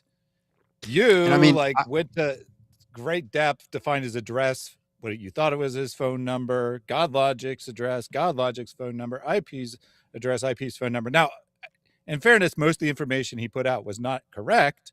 So he didn't actually technically put people's information out, but he thought he was putting people's information out.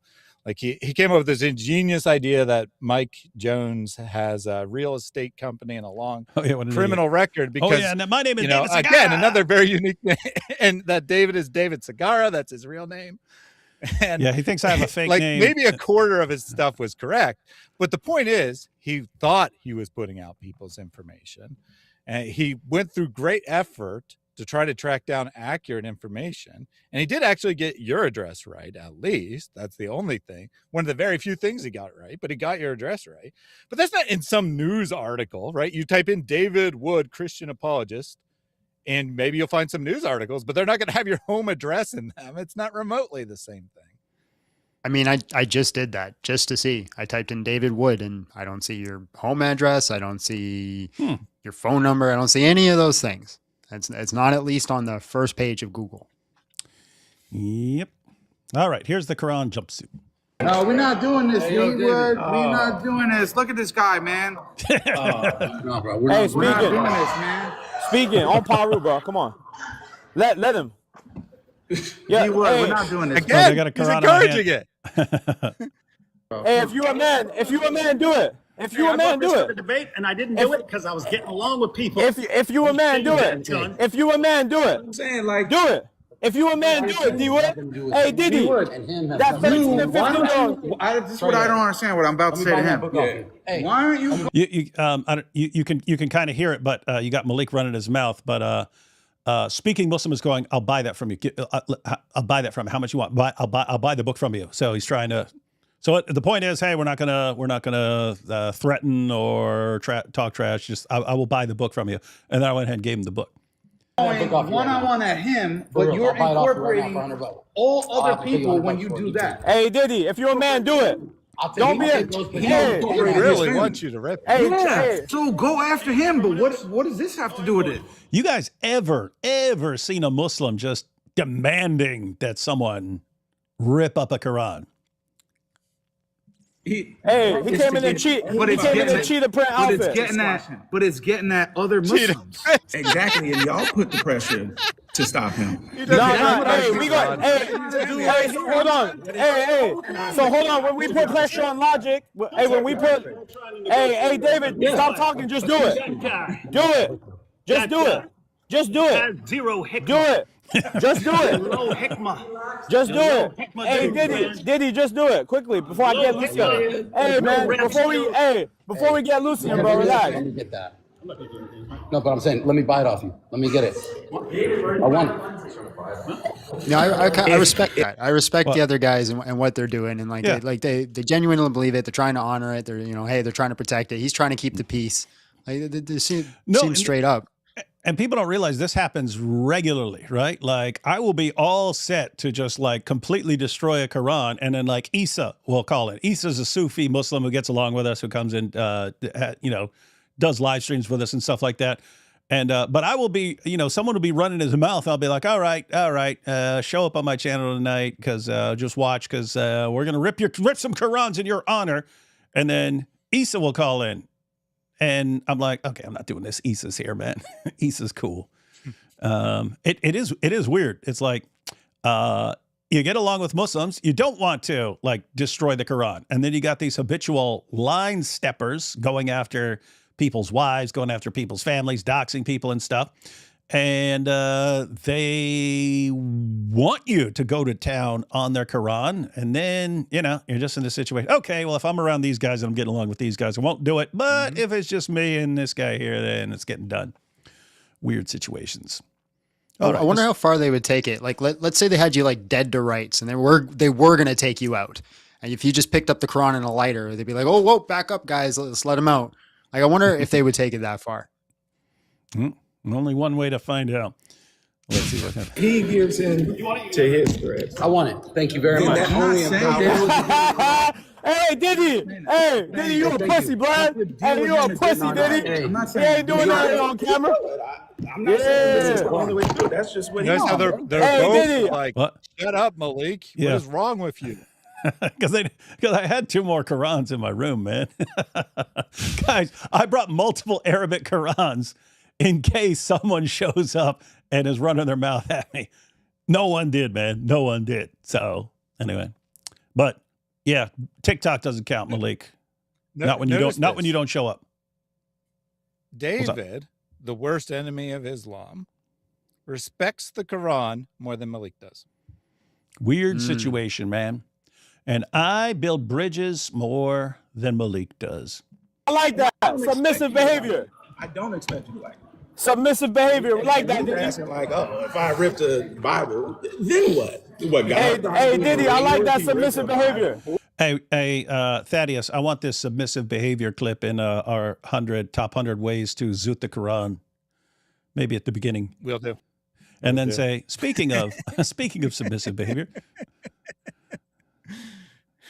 Let's see. Almost done here. Let's see. Oh, D Wood is over here, bro. He's posing. He's doing the photo shoot. Hey, D Wood, stop snitching. Stop going over there snitching, bro. Hey, who you over there snitching, whispering to? People coming up to me, getting pictures with me. Come back over here. No one would have even seen this. Come back over here, man. Get ready for phase 2. Come back over here. Hey, Diddy Wood, stop crying and collect the money. Hey, stop crying and collect the money. Hey, Diddy, stop crying and collect the money. Crying and collect the money, Diddy Wood. What I'm trying to say is these guys should both stop. I agree with you, like that. Hey, he started it. Hey, he started it. I finished stuff. He started it. I finished it. Better than war. I didn't think I'm saying. Hey, like I said, I respect. Hey, you started. I finished it, blood. It's all good. Is this guy in it for the good of Islam? Yeah, of course I am. Of course I am. Okay, hold on. Let me holler him. Am I good for Islam? Of course I am. Is he in it for the good of Islam? Yes, I am. Yes, sir. I'm not asking. Yes, sir. I'm asking what you think. Why do you talk to me yourself? He's saying, bro, you even Christian, bro. No, it's not even just that. I don't know. That's what he's saying. Wait, Jake. Internet article. Okay, Jake. About him getting okay, Jake. Wait, Jake. He said that's him getting doxxed. Hey, bro. Yeah, that is doxing. Is that the truth? See, so yes, he's agreeing with that's me. That's doxing. He's a lawyer. Is that doxing? No. Is that okay? So your people are saying no. You did not. Okay. Okay, wait. What's up? I don't think you could really hear it on camera, but both Jake and Speaking Muslim, who is apparently a lawyer, he's a lawyer, say that is not doxing. Yeah, it's not. And so Malik is the only one stupid enough to think that is doxing. Is cooking Malik, and he is freaking out. Like you can see Malik's like freaking out. Yeah, because the two Muslims are not supporting him. Yeah, you think now you're going to hell for siding with the kuffar. All right, this is the very end. This is probably what set off his new round of calling out all the Muslims. Oh, yeah. The Dawa guys sided against him. So now he's going after the Dawa guys. You got to love this guy, man. You got to love this guy. He is a walking ball of narcissism and emotion. And that makes him easy to control, not hard. Okay, so your people are saying no, you did not. Okay. So are you willing to apologize? Okay, wait. Hold on, bro. Hey, hold on, bro. Are you willing to admit that you're relax. Can you shut up so I can talk? Are you man enough? No. Are you man enough? In front of my face, you wouldn't say nothing. You get your ass beat. In real life, you get your ass beat, bro. So shut up with all that tough talk. Guys, that dude that was talking is my size. I'm 6'3". He was, matter of fact, he was slightly bigger. Yeah. So his chances against Malik, 99%. 99%. And notice how cool that guy at the table was. Like Malik tried to race bait him. He tried to use the Bible against him. He tried to get the Muslims against him. That's what they do. They go down a list. Malik. I'll try this. Oh, it doesn't work. I'll try this. It doesn't work. Oh, I'll try this. It doesn't work. I'll try this. It doesn't work. And then, I don't know what works.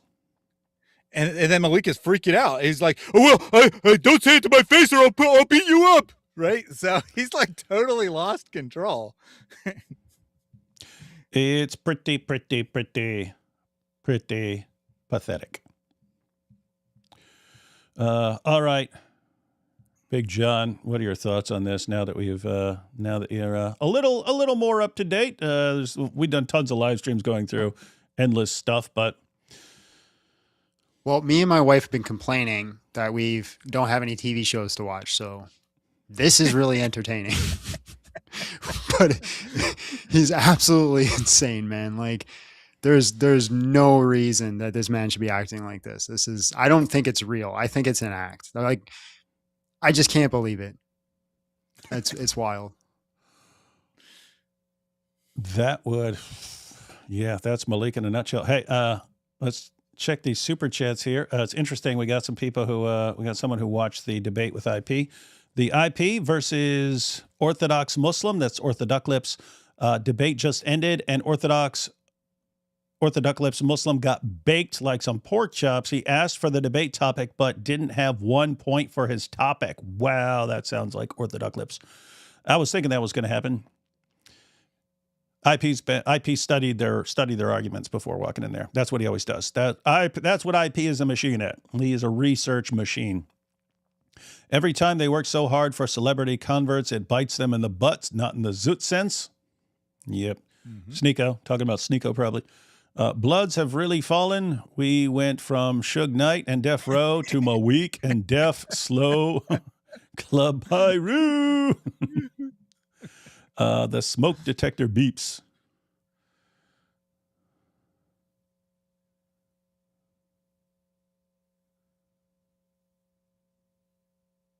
What the heck is that about?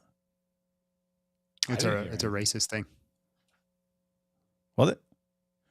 Yeah, it's common like idea that black people don't change their smoke detector alarm. Yeah. Dizzle, if pulling out a knife doesn't count when behind the back, then does that mean the old Zoot story didn't count? Possibly. I'm sure that's going to be the next Dawa argument. I'm starting to believe that Maloink works for our prophet Dawood, WWE Dawa. Yeah, he works for me. He either knows it or he doesn't know it, but either way, he works for me. This should cover what I charge to subscribe. Paste. Quran. No, do not talk about wives. Please, Malik. No. Please, Malik. Please, Malik, stop. He's coming. Eric from Ohio had a farm. E-I-E-I-O, pow, pow. So check out your brother in Christ's new video that he does. The Quran reacts to Malik. And then Eric takes care of puts the Quran down at the end. Why Malik wears Pennington Bears yellow hat. Pennington Bears. I was actually thinking it was like the guy in Curious George, who's usually just called the man with the yellow hat. That's what it reminded me of. Dr. Wood, I've been watching you for many years. I recently got out of the Army after serving 8 years in the 82nd Airborne as an infantry combat medic and have free time. I would love to help you with your security problem. Interesting. Well, let me know where you're at. Are you guys going to respond to Naomi Armstrong's video about you? That is what I was talking to you before we started. David. Oh, that's the chick who made a response to us. Yes. Okay. Yep. Yeah, we'll see what everyone wants to do. Yes, we will respond. I'm not sure which channel, but I heard she focused more on L, so we'll let L decide which channel she wants to do it on, but yeah, we'll react to that. He keeps saying to do it, you have permission. I know. I just know what's coming, and so no rush. Malik is a special kind of stupid. Oh, yeah. He's the king of being stupid. And last one here. By the way, David, the 5th season of The Boys will release on April 8th, as you told me to remind you a year and a half ago, so you could do a video on the anti-Christian sentiment in a certain episode of that show. Oh, yeah. Okay. When is that? April 8th. No, it was in the first season, and there's this speech. There's this speech about God and Christianity that I want to respond to, but I always wanted to do it like when The Boys is trending or something like that. So we'll see. I'm also guessing there's going to be a copyright issue and stuff like that, but as long as it doesn't get it taken down. Some copyrights will get taken down. Some, they just, they tell you and then they run ads for the other person. I have no problem with that. But sometimes I actually know if they include a clip of this, and it's more likely, it's like extremely common with songs. Like you post even 10 seconds of a song or something like that, they'll take your stuff down. But also with TV shows and movies. But we'll see what happens. We'll see what happens. Oh, speaking of debates, hang on. Let's click here. Last thing we'll check out. We're going to check out. These are the comments. These are the comments for my debate with Jake. Let's see. So that's DebateCon. Not in a zoot sense. Maybe it'll get old, but not today. Jake doesn't know what Jake was saying. It's so funny. Every Muslim claims the Quran is clear, but each one gives a different interpretation of the Quran to argue their point. That is correct. They're all giving different responses. Cousin marriage IQ strikes again. Jake with a crazy move of using a verse about violently subjugating people of other religions to try to win a debate is wild. Why do you need to subjugate someone to believe in your law? Because otherwise nobody would believe it. David, the Quran confirms the Torah and the gospel while also contradicting them. Jake, but the Quran contradicts the Torah and the gospel. Defending the Quran with jizya was a mistake. Deny the Bible, contradict Allah. Accept the Bible, contradict Islam. Pick one. David Wood gets doxxed, threatened, still shows up like a boss, demolishes his opponent, disappears. Giga Chad. Oh, by the way, the Islamic dilemma is unbeatable. The fact that Muslim channels are doing damage control is telling. The Quran incoherently contradicts itself. Agreed. Jake, according to D. Wood. No, Jake, it's according to the Quran. Let's just say no one converted to Islam based on Jake's argument. Without lies, Islam dies. In which Muslim country can a debate like this take place? To summarize the two sides, the Quran confirms the Bible, the Quran contradicts the Bible. I don't feel like clicking on stuff right now. Plays history's dumbest game of dawah hide and seek. The Islamic dilemma is unbeatable. Internet is the death of Islam. The coping and lying from Muslims in the comment section is hilarious. Long live the Islamic dilemma. Ladies and gentlemen, 40 generations of first cousin marriage. Jake started really well. Then they turned his mic on. After watching this video with an open mind, it's made me even more certain Islam is fiction. So basically, Jake's argument is if the Quran affirms the previous scriptures, then why does it contradict the previous scriptures? That's what we're wondering, Jake. That's the entire point. I'm making my prediction before watching it. Jake the Mutta magician gets humiliated. Jake Broncatella also didn't. How far do we have to go down before we find someone supporting Jake here? Because he didn't. Jake Broncatella, also known as Jake the Muslim metaphysician, also known as Jake the Muslim who changed his name because he realized he didn't know anything about metaphysics. The fact you made this free after keeping it. That's about James putting it up. Ex-Muslim now. Currently catechumen in the catechumen in the Orthodox Church, thank God. Jake spent a lot of time insisting that he was winning the debate instead of actually, winning the debate. First cousin marriage leads to low IQ. Thank you, Jesus, for protecting D. Wood. Ban Islam in the U.S. government trying to take over. Stand behind Sheikh David Wood, 100%. No intended. Is there an Islamic dilemma? Yes, but the real dilemma is why are there still Muslims after the internet destroyed Islam? Christians of culture will meet again. It was such a pleasure to attend this debate. So happy it was close to where I live. Had to take advantage of that opportunity. Thank you for bringing this to us. Did Jake seriously go to the fish market in the beginning and pull out a red herring argument? What a joke. Win Christianity, glory to God in the highest. Why do I was seriously thinking I didn't know I'd have to go down this far for. Why do all the Muslim rebuttals only consist of gaslighting and trash talk?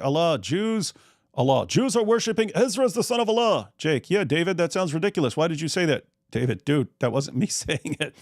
I've never seen Jake overthink an argument so terribly before. He lost before he was even done with his opening statement. Say what you want. David has big balls. Heads, Islam loses. Tails, Islam loses. But somehow it's still called a debate. Jake has the strongest anti-dilemma debate performance to this point. Unfortunately, his performance was based on the rhetorical strength of his arguments being so unbelievably stupid. He begins to sound smart to anyone who is lacking brain function. Fair fight, but Jake, you lost. Bro's plan to defeat the Islamic dilemma. My Quran is contradictory, so I believe what I want. To say that Jake won okay, I'm giving up, guys. I did not expect Jake to be so terrible. Oh, gosh. I can't believe I left Christianity, went to Islam. I got all caught up in monotheism, but now I'm back to knowing and understanding. Okay. All right, guys. I give up. I give up trying to find a comment supporting Jake in that debate. That's just add. But he cooked you. We saw the live stream. He cooked you, and he proved Islam's true in his second debate. Is it true Christians? Because he said Christians went up to him after the debate and said that he was right. Is that true? It's true that he said it. No one has any reason to think that it actually happened. I mean, think everything he was saying. David has agreed to this. David has said this. He's just making stuff up left and right. So, well, did you notice how excited he was when you said that he did a better job than Daniel? That's what he really cared about. Yeah. Which, in fairness, he probably did. I mean, Daniel's performance was the most pathetic thing I've ever seen in my entire life. So I'd say objectively, Jake did better than Daniel. Pretty weird, wild stuff. All right, guys, any last thoughts here? I got my new TV show. That's all I got. We got pretty Malik, powerful stuff. The failed doctor or failed med student, I should say, or maybe pre-med student. I'm not even convinced. He went to med school, but the failed rapper, failed singer, but he has finally found his calling, and his calling is encouraging everyone to rip up Qurans. He is very good at that. It's pretty weird, wild stuff. This is going to be a bad year, guys. This is going to be a bad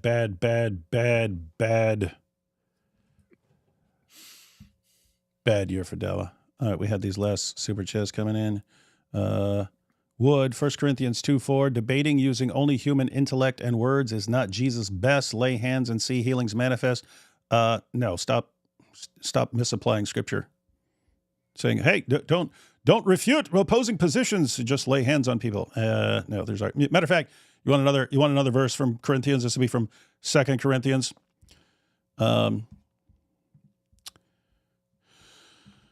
The weapons we fight with are not the weapons of the world. On the contrary, they have divine power to demolish strongholds. We demolish arguments and every pretension that sets itself up against the knowledge of God, and we take captive every thought to make it obedient to Christ. We demolish arguments. Based. Malik is a 1990 LL Cool J wannabe in that hat. Yeah, that does look like an LL Cool J. I'm in Dallas, Texas. This is my wife's account. My name is Ken Hawkins. I would only need travel expense, not thousands of dollars. Reminder to check Ahmed ex-Muslim post when you can. I will. I just made Dawa songs on my channel. That's good to know. Nice. Zut to the Dawa dudes. Here's a little extra cash for the move. Thank you. Everything helps. You see. Awesome stuff. All right, everyone. We'll have more coming up here because Dr. Malik likes the drama, and we like him for liking the drama. Awesome show. Welcome to the Malik Dawa Show, everyone. All right, thanks, everyone, for watching, and catch you all next time. And be sure to follow Big Jon Steel. Link is in the description box. Check it out.